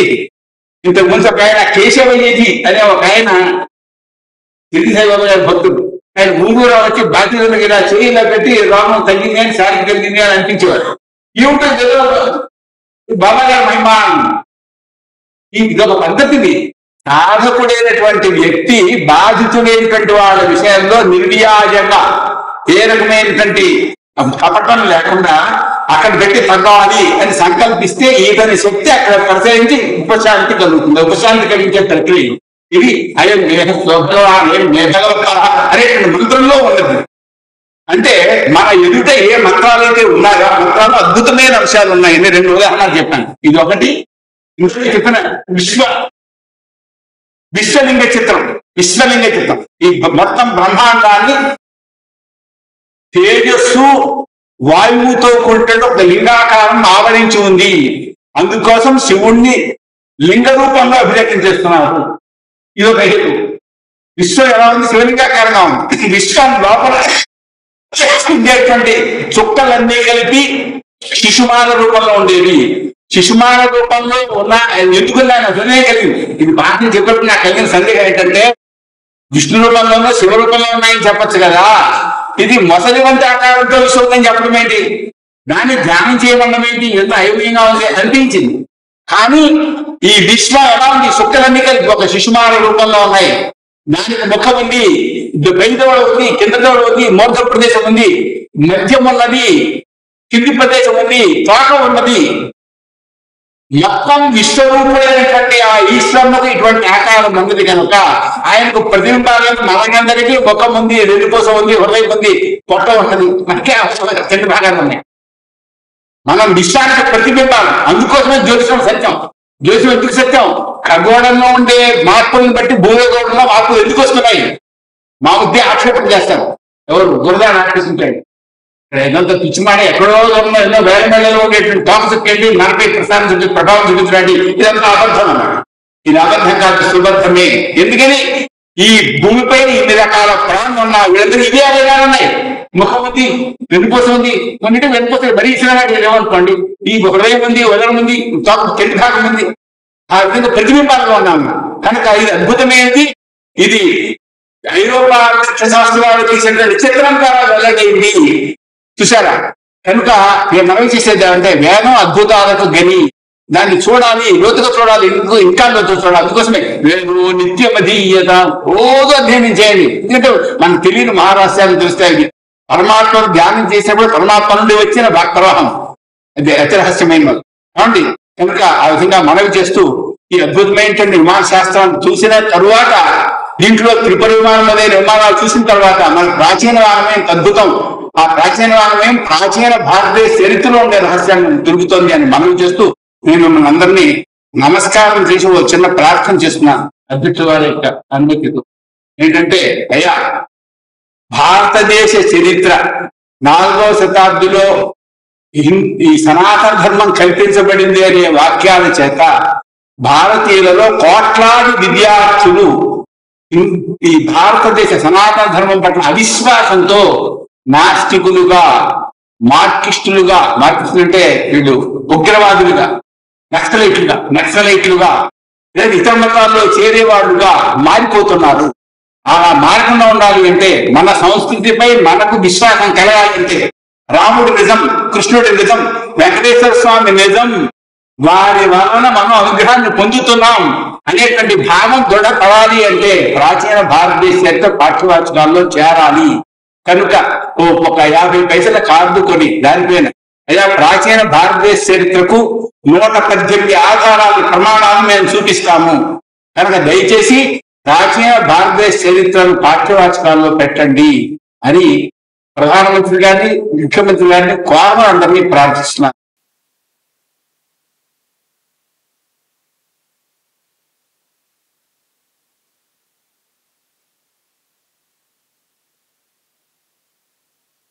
ప్రాచీన భారతదేశ చరిత్ర తెలియనందువలన కేంద్ర ప్రభుత్వం రాముడు లేడు అని సుప్రీంకోర్టుకి ఎఫిడవిట్ ఇచ్చింది.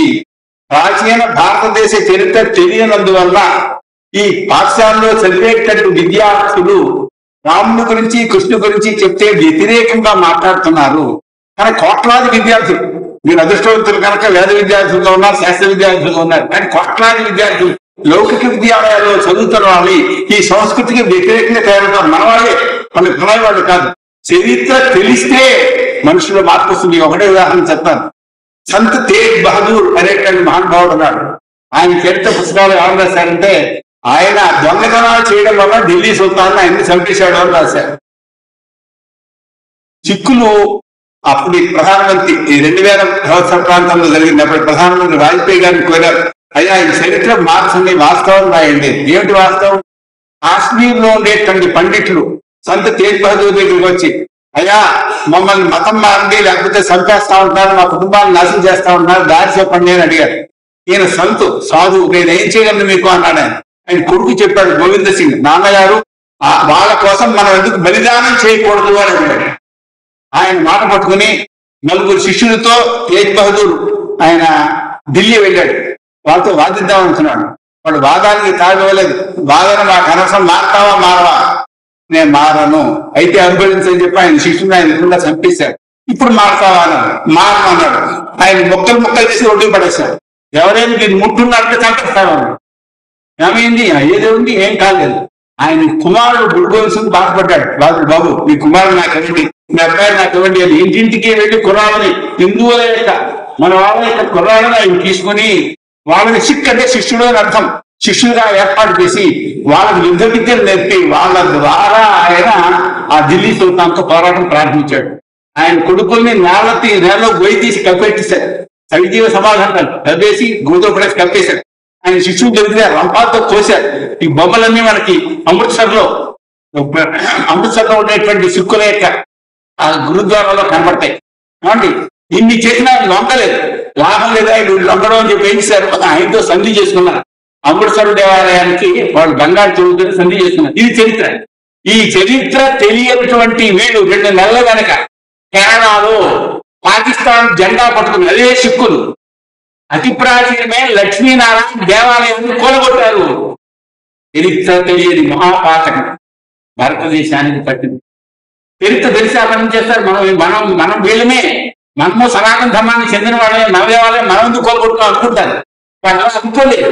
ఎందుకంటే చరిత్ర తెలియదు కదా, మనం వేరే జాతి అనుకుంటున్నాం. కనుక ఈ చరిత్ర తెలియకపోతే మన వాళ్ళే మన వినాశానికి ప్రయత్నిస్తున్నారు. కనుక మన సంస్కృతి యొక్క రక్షణ కోసం, మన ధర్మ రక్షణ కోసం దయచేసి మీరందరూ కూడా ఒక కార్డు పైన 3 వాక్యాలు, ఎక్కువ వాక్యాలు తెలియదు రాసి పంపించండి అని కోరుతూ నాకు ఈ అవకాశం కలిగించినటువంటి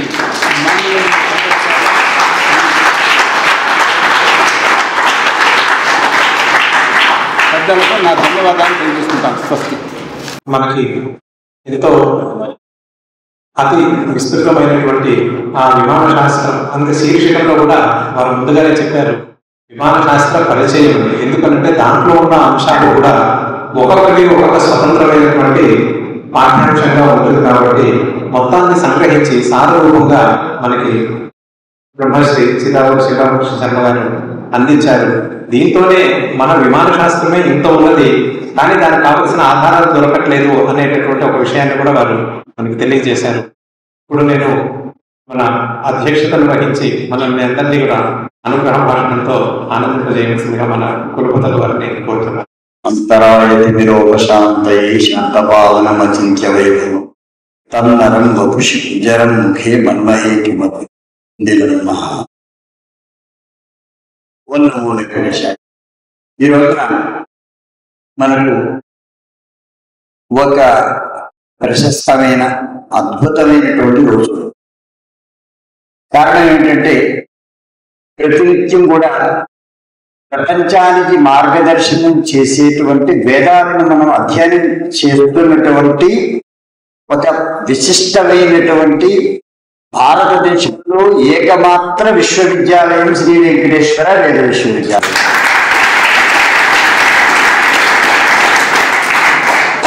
అటువంటి ఈ వేద విశ్వవిద్యాలయంలో మనందరం కూడా భాగస్వాములు, విద్యార్థులుగా కావచ్చు, అధ్యాపకులుగా కావచ్చు, ఆసక్తికరమైనటువంటి చెవులను ఇచ్చేటువంటి నాలాంటి వాళ్ళు కావచ్చు, అందరూ కూడా. అయితే ఏది వినాలో, ఏది తెలుసుకోవాలో, విన్న తర్వాత, తెలుసుకున్న తర్వాత, మనం పెరిగిన తర్వాత, ముఖ్యంగా విద్యార్థులను దృష్టిలో పెట్టుకుని చెప్తున్నాను, మనం పెరిగిన తర్వాత మనం ఏం చెయ్యాలో అనేటువంటి విషయాల్లో మనకి స్పష్టత కావాలంటే ఇటువంటి వక్తల యొక్క ఉత్తమమైనటువంటి ఉపన్యాసాలను మనం వినాలి. అంటే మామూలుగా మనం అనుకుంటూ ఉంటాం ప్రతి వ్యక్తిలో ఒక అగ్ని ఉంటుంది, ఒక తేజస్సు ఉంటుంది. మనం తేజస్సు అంటున్నాము, ఆంగ్లేయులు ఫైర్ అంటున్నారు. ఆ లోపలకు ఫైర్ ఉండాలి. ఆ ఫైర్ ఉంటేనే మనం ఏదైనా చేయగలము. మనం ఏమంటున్నాం, తేజస్వి భూయాసం అని మొదలుపెట్టి వర్చస్వి భూయాసం, తేజస్వి భూయాసం ఇవన్నీ కూడా చెప్పుకుంటున్నాం కదా. చెప్పుకునేటప్పుడు లోపల తేజస్సు ఉండాలి అని. ఆ తేజస్సు ఓజస్సుకి కారణం అవుతుంది.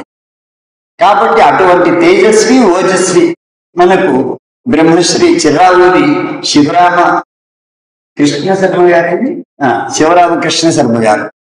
అయితే వీరొక్కరే కాదు, చిర్రావూరి వారి వంశంలోనే ఆ మహత్వం ఉంది. వీరి అగ్రజులు చిర్రావూరి శ్రీరామ శర్మ గారు, వారు కూడా వేద నిధి. వారి దగ్గర మనకి ఏదైనా సంశయాలు, ఏ అంశంలో సంశయం వచ్చినప్పటికీ కూడా వారిని మనం ఆశ్రయిస్తే అన్నీ తొలగుతాయి అనేటువంటిది. కనుక ఇప్పుడు విమాన శాస్త్రం గురించి మాట్లాడారు కనుక వీరు కేవలం విమాన శాస్త్ర మాత్ర పరిజ్ఞాన సంపన్నులు అని అనుకోవద్దు.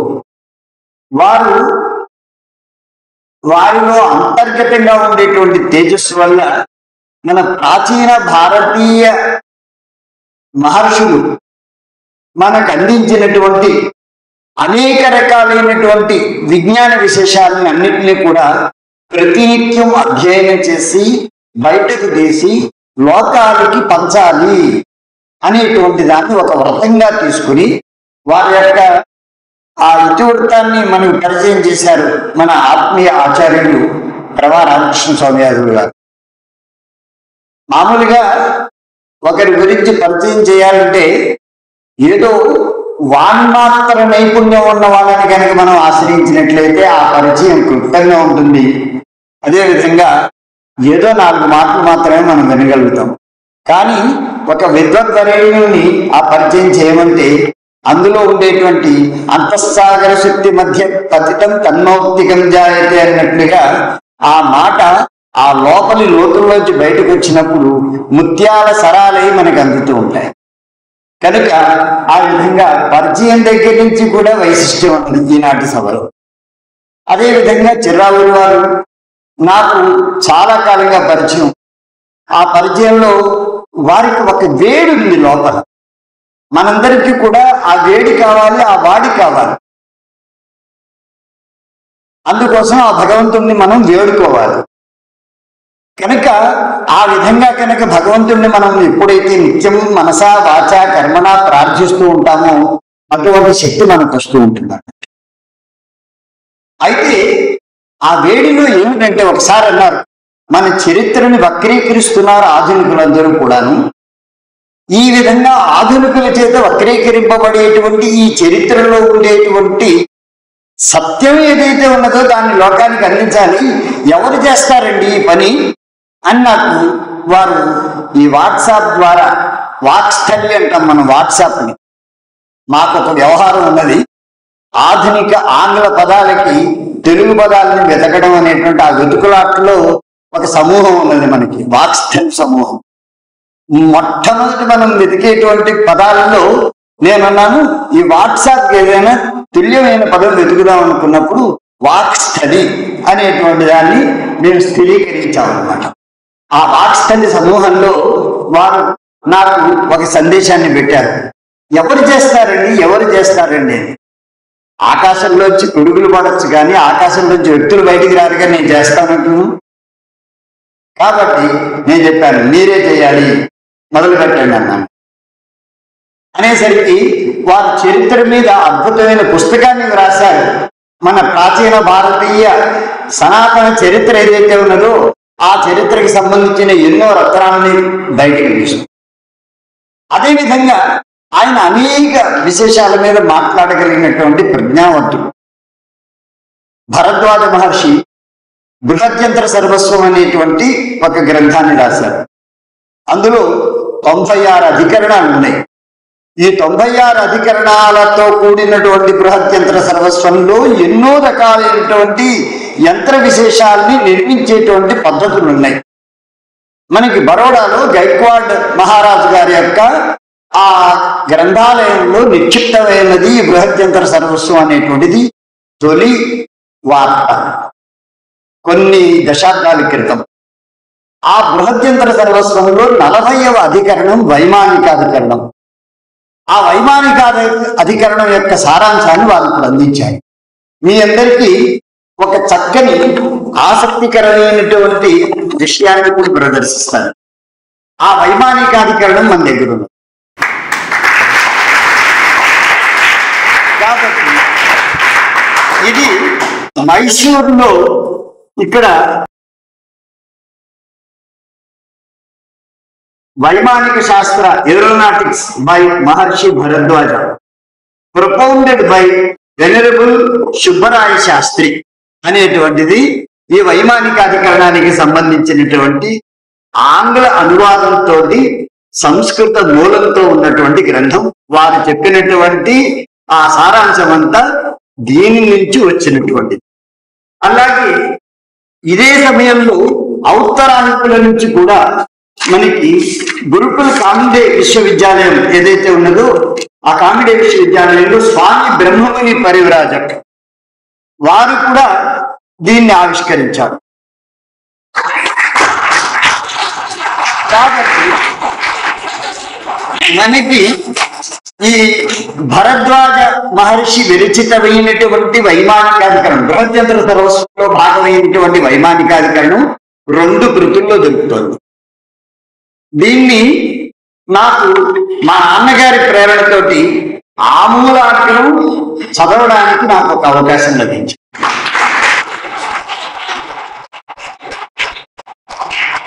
అందులో వారు చెప్పినట్టు వేగ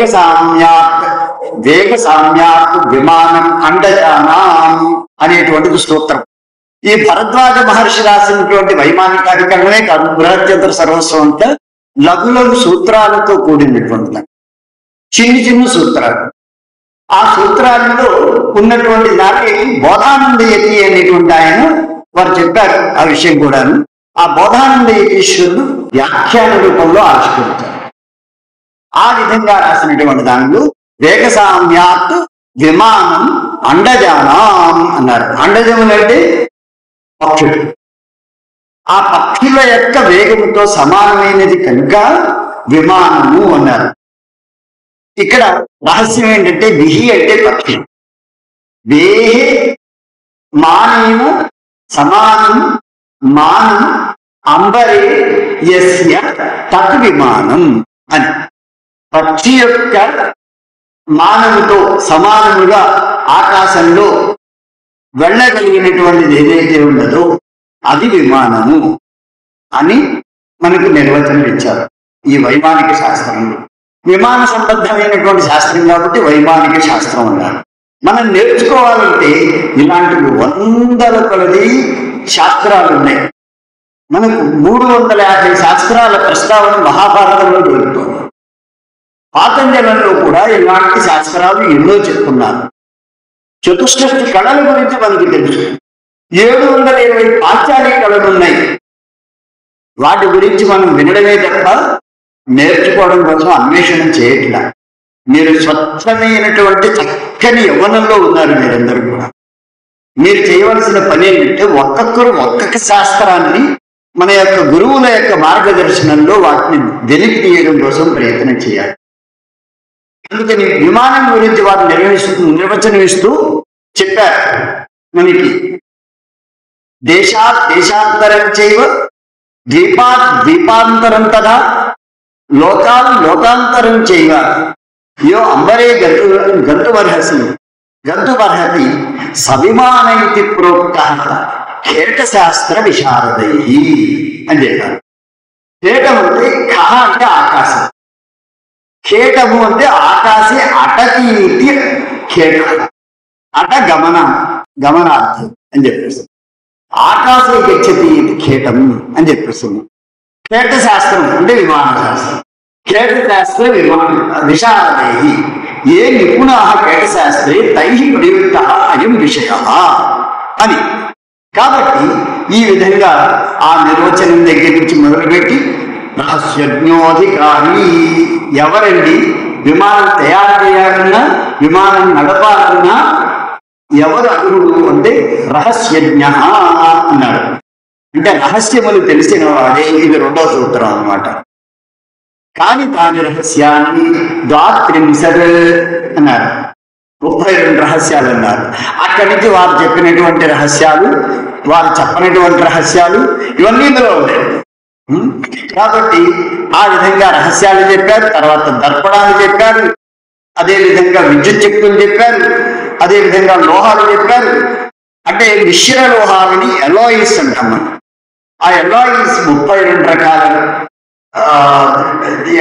మిశ్ర లోహాలు 16, మౌలికమైన 16, అదేవిధంగా దాంట్లోంచి పుట్టేటువంటి మండలంతో 16, 32 రకాల లోహాల గురించి చెప్పారు. ఇలాగే ఎన్నో రకాలైనటువంటి విశేషాలు. అదేవిధంగా వారు మనకి ఆసక్తికరంగా ఈ విమానాలు అనేటువంటివి వేదాలలో ఉన్నాయి అని చెప్పారు. మనం కూడా ఎస్ఎస్ఆర్ ఇండియన్ నావిక్ సిస్టమ్స్ అన్న దాంట్లో ఋగ్వేదంలో ఉండేటువంటి కొన్ని విమానాల గురించి ప్రస్తావన చేస్తున్నాం మనం.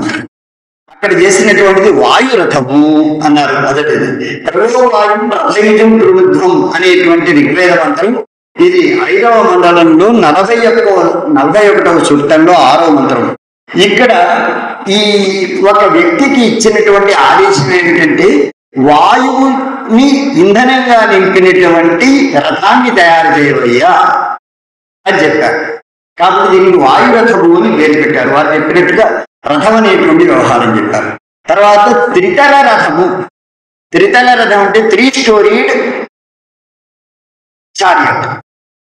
అందులో తమ త్రిపృష్టే త్రిబంధురే రథే యుంచంతి యాతవే అనేటువంటి మంత్రంలో సప్తఋషులు ఈ త్రితల రథాన్ని తయారు చేశారు. తయారు చేసి వారు చెప్పినట్టుగా త్రిపుర విమానంలాగా ఇది కూడా నేల మీద నడుస్తుంది, నీటిలో నడుస్తుంది, ఆకాశ గమనం కూడా చేస్తుంది. ఇది త్రితల రథము అని చెప్పేసి. అలాగే విద్యుత్ రథ అన్నారు. ఈ విద్యుత్ రథంలో ఆసక్తికరమైనటువంటి విషయం ఏంటంటే సవేధా విద్యుత్ రథ సహసస్పుత్రో అగ్ని శోచిషికేశ పృథివ్యాం పాదే అశ్రేత్ అనేటువంటి ఆ మంత్రంలో చెప్తే, ఈ విద్యుత్ రథాన్ని గురించి చెప్పేటప్పుడు నేను ఒక సభలో మాట్లాడుతూ ఉన్నప్పుడు అక్కడ అందరూ కూడా వైజ్ఞానికులు ఉన్నారు. అందరూ జాగ్రత్తగా వింటున్నారు. ఒక ఆయన మాత్రం రీజనల్ రాడార్ సెంటర్ డైరెక్టర్. అప్పుడు ఆయన ఏం చేశారంటే నవ్వారు. ఏంటండి విద్యుత్ రథం అంటారు, పైగా ఆ విద్యుత్ ఎక్కడి నుంచి తీసుకునేది? చంద్రుడిలోంచి విద్యుత్ తీసుకోవడం అని చెప్పారు. చంద్రుడిలోంచి విద్యుత్ తీసుకునేటువంటి ప్రక్రియ గురించి ఈ మంత్రం ఇక్కడ చెప్తుంటే అది నేను చెప్పాను. చెప్పిన తర్వాత నవ్వారు. ఇలాంటివి విని అందరూ నవ్వుతారని, మిమ్మల్ని అపహాస్యం చేస్తారు, ఏం మీకు ఆ భయం లేదా అన్నారు. నాకెందుకండి భయం? వేదంలో మహర్షులు చెప్పారు కాబట్టి వాళ్ళకి లేని భయం నాకెందుకు? వాళ్ళు నా భయం. కాబట్టి వాళ్ళు చెప్పినటువంటి విషయాలను మళ్ళీ మీ దగ్గర చెప్తున్నాను. నేను దాని గురించి ఆలోచించగలిగితే ఆలోచించండి, లేకపోతే మౌనం వహించి అని చెప్పేసి అన్నా. 15 రోజుల తర్వాత ఆయన నాకు ఫోన్ చేశారు. పొద్దున్నే ఫోన్ చేసి మీరు నన్ను గట్టిగా క్షమించాలి అని చెప్పేసి. అంటే ఎందుకండి అన్నా. అంటే మీరు ఇప్పుడు చెప్పినప్పుడు సభలో పరిహాసం చేశాను, ఇవాళ ఒక హిందువులో మొదటి పేజీలో ఒక వార్తను చూడండి అన్నారు. ఏమిటో చెప్పేయండి అని అడిగాను. అడిగితే ఆయన అన్నారు, చంద్రుడిలోంచి విద్యుత్తుని తీయడం కోసం అని చెప్పేసి పరిశోధనలు మొదలుపెట్టింది జపాన్. దానికోసం $3,000 బిలియన్ల ఖర్చు పెడుతోంది. కాబట్టి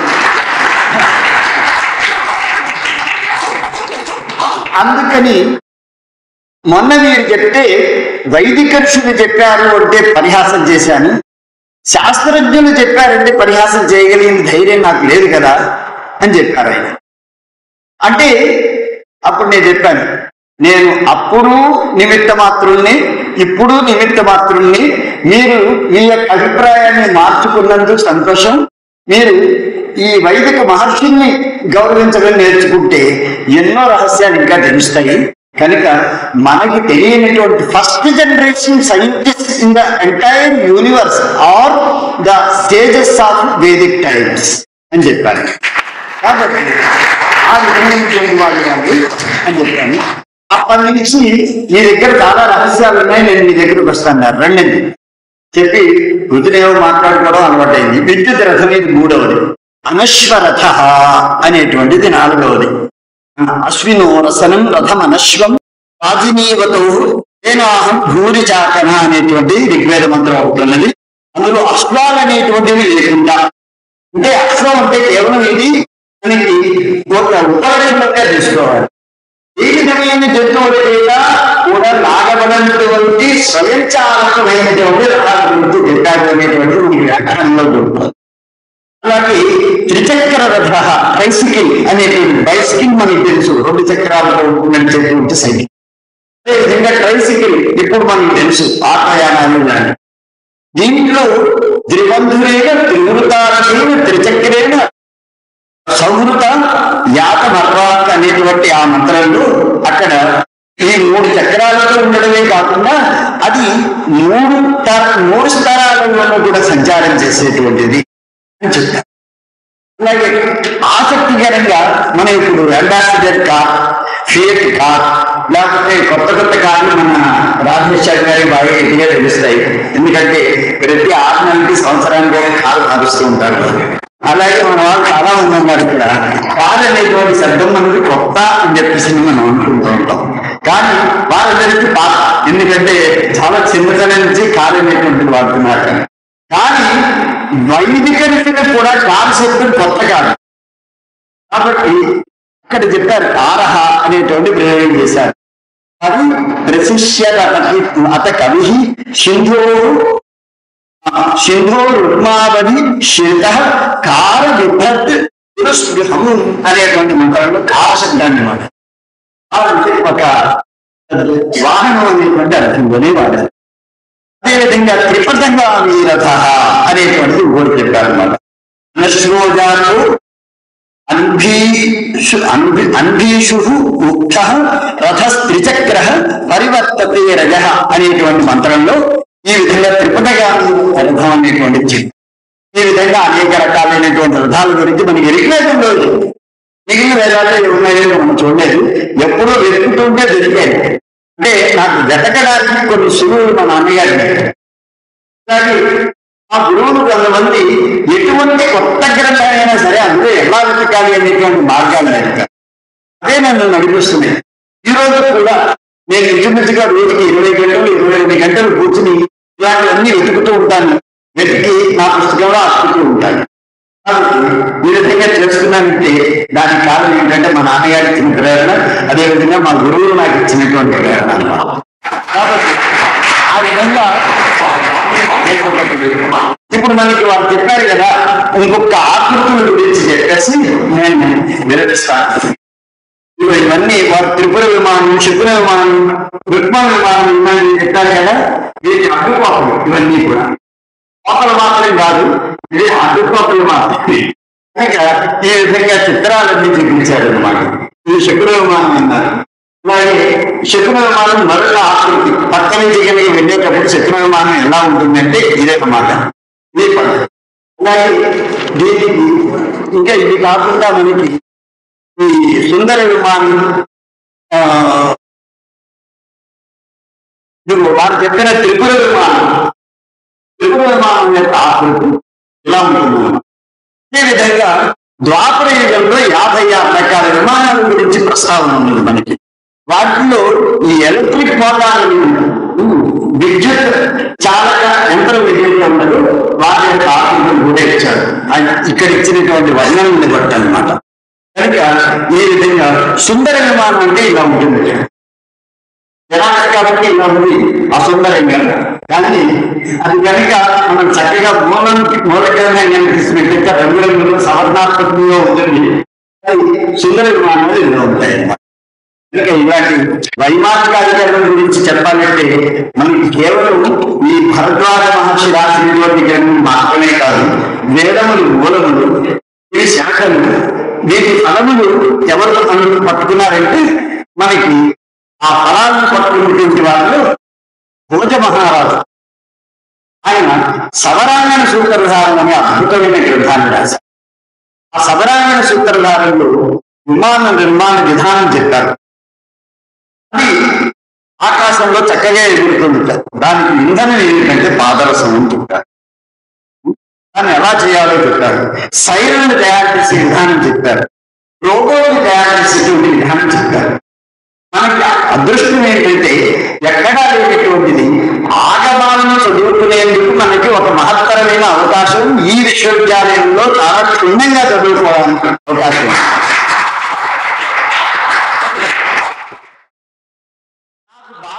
బాగా ప్రియమైనటువంటి గ్రంథ సముదాయాల్లో ఆగమాలు. ఈ ఆగమాలని నేను శైవాగమాలు చదివాను, వైష్ణవాగమాలు చదివాను, శాక్తేయాగమాలు చదివాను, బౌద్ధాగమాలు చదివాను, జైనాగమాలు చదివాను. ఈ విధంగా 500కు పైగా ఆగమాలు చదివాను. ఇందులో ఎన్నెన్నో రహస్యాలు ఉన్నాయి. ఆగమం అంటే కేవలం దేవతా ప్రతిష్ట విధి మాత్రమే కాదు, దేవతా ప్రతిష్ట ఆలయంలో మాత్రమే కాదు, మనస్సులో మనం ఆ దేవతా ప్రతిష్ట కనుక చేసుకున్నట్లయితే మనం అందరం కూడా ఆ దైవీ శక్తితోటి ఎవరు చూడలేని విషయాలను మనం చూడవచ్చు. కనుక సాధారణంగా ప్రత్యక్షం, అనుమానం, శబ్దం అనేది ఏ విధంగా అయితే మన భారతీయ శాస్త్రాలకు ఆధారపడినటువంటి విషయాలు అవి పాశ్చాత్య విజ్ఞానం సైన్స్ అనేటువంటి పేరుతో ఉండడానికి కూడా ఇదే ప్రమాణాలు ప్రత్యక్ష, అనుమాన, శబ్దాలు అనేవి. కానీ మనకి ఒక ఫోర్త్ డైమెన్షన్ ఉన్నది, ఫోర్త్ పిల్లలు ఉన్నది. అదేమిటి అంటే అది యోగజ ప్రత్యక్షం అనేటువంటిది. యోగజ ప్రత్యక్షం అంటే ఆకాశంలోంచి వచ్చేటువంటి శక్తి కాదు. మన ఇంద్రియాలను మనం పక్కకి వదిలేసినప్పటికీ కూడా సాక్షాత్తు విషయ మనస్సంయోగం ద్వారా జ్ఞాన సంప్రాప్తిని పొందేటువంటి ఒక మార్గం. అది మన మహర్షులకు ఉన్నది, మన జ్ఞానులకు ఉన్నది, శాస్త్రవేత్తలకు ఉన్నది, మనకి కూడా ఉన్నది, మనకి నిద్రా స్థితిలో ఉన్నది. మనం ఏం చేస్తున్నాం అంటే కుండలిని పడుకోబెడుతున్నాం. చాలా మంది విద్యార్థులను చూస్తున్నాను, ఒక ఆయన ఇలా కూర్చుంటాడు, ఒక ఆయన ఇలా కూర్చుంటాడు, ఒక ఆయన పక్కకి చూస్తుంటాడు, ఇంకో ఆయన పక్క వాళ్ళని గిరుతూ ఉంటాడు. ఇవన్నీ మనం చేస్తున్నాం అంటే ఏంటంటే కుండలిని శక్తి ఏదైతే ఉన్నదో దాన్ని మనం సరిగ్గా వినియోగించట్లా. చక్కగా సమంకాయ శిరో గ్రీవాదికం ఏదైతే ఉన్నదో ఆ విధంగా కనుక మనం పెట్టినట్టయితే కుండలిని జాగృతం ఉంటుంది. కుండలిని జాగృతం చేసినటువంటి వాడికి విద్య వశమవుతుంది. కాబట్టి వీటినన్నిటిని దృష్టిలో పెట్టుకోండి. వారి లాంటి పెద్దవాళ్ళని ఆశ్రయించండి. వారు ఇప్పుడు మనం చెప్పారంటే ఒక జలబిందువును మనకు అందించాలి, వారికి గంగాని. కాబట్టి వారిని మనం సేవించుకోవాలి, సేవించుకుని ఎన్నో విషయాలను తెలుసుకోవాలి. ఆ విధంగా కనుక తెలుసుకున్నట్లయితే మనలో ప్రతి ఒక్కరూ కూడా శివరామకృష్ణ గారు కావాలి. అది ఆ విధంగా చేసి వారికి మన యొక్క ఆహ్వానాన్ని సాధారణంగా గ్రహించి ఇక్కడికి వచ్చి ఒక విజ్ఞాన ధారలో అంటే బిందు సరస్సులో ఏ విధంగా అయితే సప్తపథగా ఆ గంగ ఆవిష్కరించిందో ఇక్కడ ఒక ఇక్కడికి వచ్చింది. కాబట్టి వారికి ధన్యవాదాలను తెలియజేస్తూ ఇంతసేపు ఉన్నటువంటి అందరికీ కూడా విద్యార్థులందరికీ కూడా చక్కగా జాగ్రత్తగా నేర్చుకోండి. ఈ విషయాల అవసరాలను మరొక్కసారి చెప్తూ మన అధ్యాపక వర్యులందరికీ కూడా కృతజ్ఞతలు తెలియజేస్తూ తెలుస్తున్నాను. ఓం నమో వెంకటేశాయ.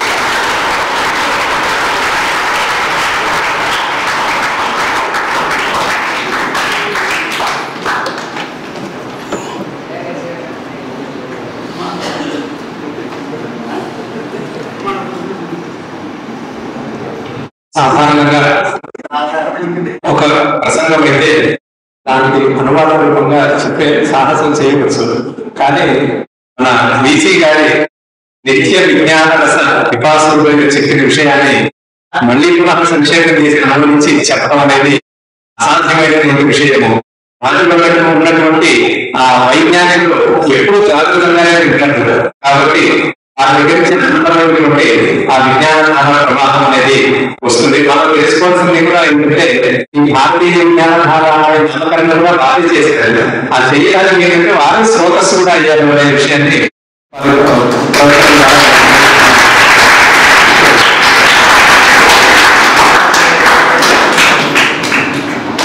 ముఖ్య అతిథులకి సన్మాన కార్యక్రమం.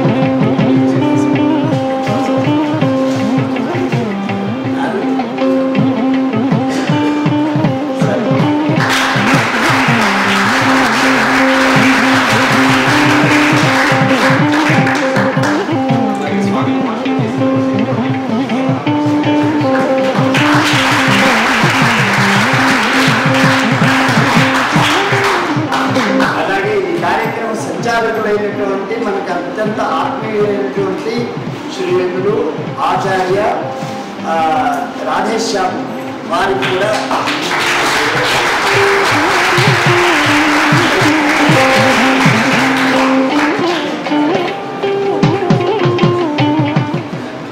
ధన్యవాద సమర్పణ చేయవలసిందిగా పరిశోధన ప్రకాశన విభాగ సహాయాచార్యులు డాక్టర్ ఎన్ఆర్ స్వామినారాయణ మహోదయ గారిని నేను ప్రార్థిస్తున్నాను.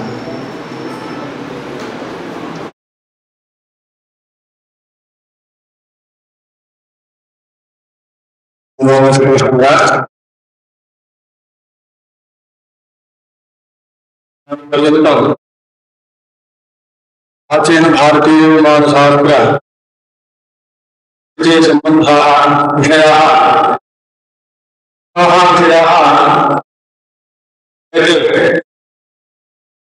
रामकृष्ण महोदयाः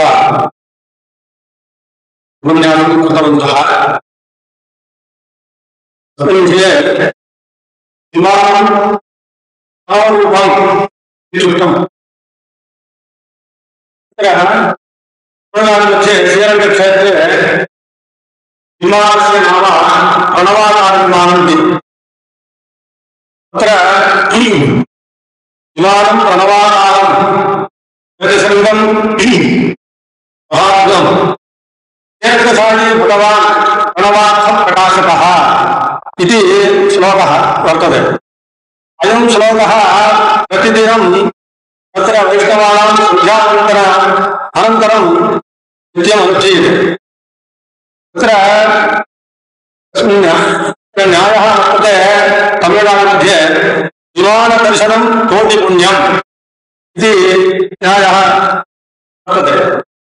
तत्र विमानविषये बहवः विषयाः युगान्तरविषयाः वैज्ञानिकविषयाः एते महाभागाः अस्माकं कृते बोधितवन्तः। तेभ्यः प्रणतिपूर्वकं धन्यवादान् समर्पयामि।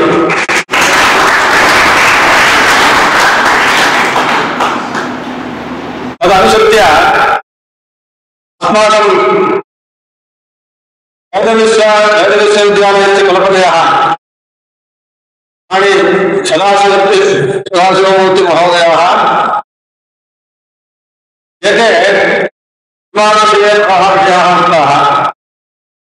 अस्मिन् विश्वविद्यालये विमानार्थकल्पना इति वैज्ञानिकग्रन्थः वर्तते। तस्मिन् ग्रन्थे बहवः विषयाः उक्ताः सन्ति। एते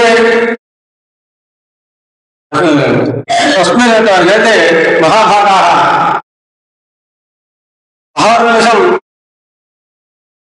विश्वविद्यालयस्य औन्नत्यर्थं तत्र कार्यं कृतवन्तः सन्तः।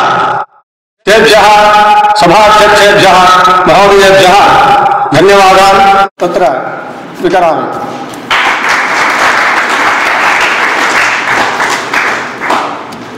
अनन्तरं तस्याः सन्तोष्याः सञ्चालकाः आधेश्यान् महोदयाः तेभ्यः अनन्तरं स्वागतभाषणवक्तृभ्यः प्रवाहकृष्णमहोदयेभ्यश्च धन्यवादान् व्याहरामि। अमुं कार्यक्रमं सफलीकृतवन्तः विद्वत्तन्विताः तेभ्यः अन्येभ्यश्च धन्यवादान् वितीर्य विरमामि।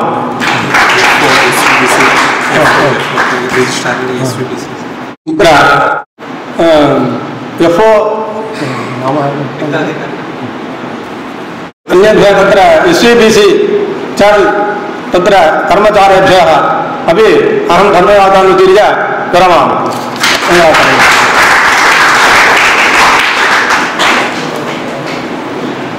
मंगलाचरणेन कार्यक्रमः अयं समाप्तिमेति।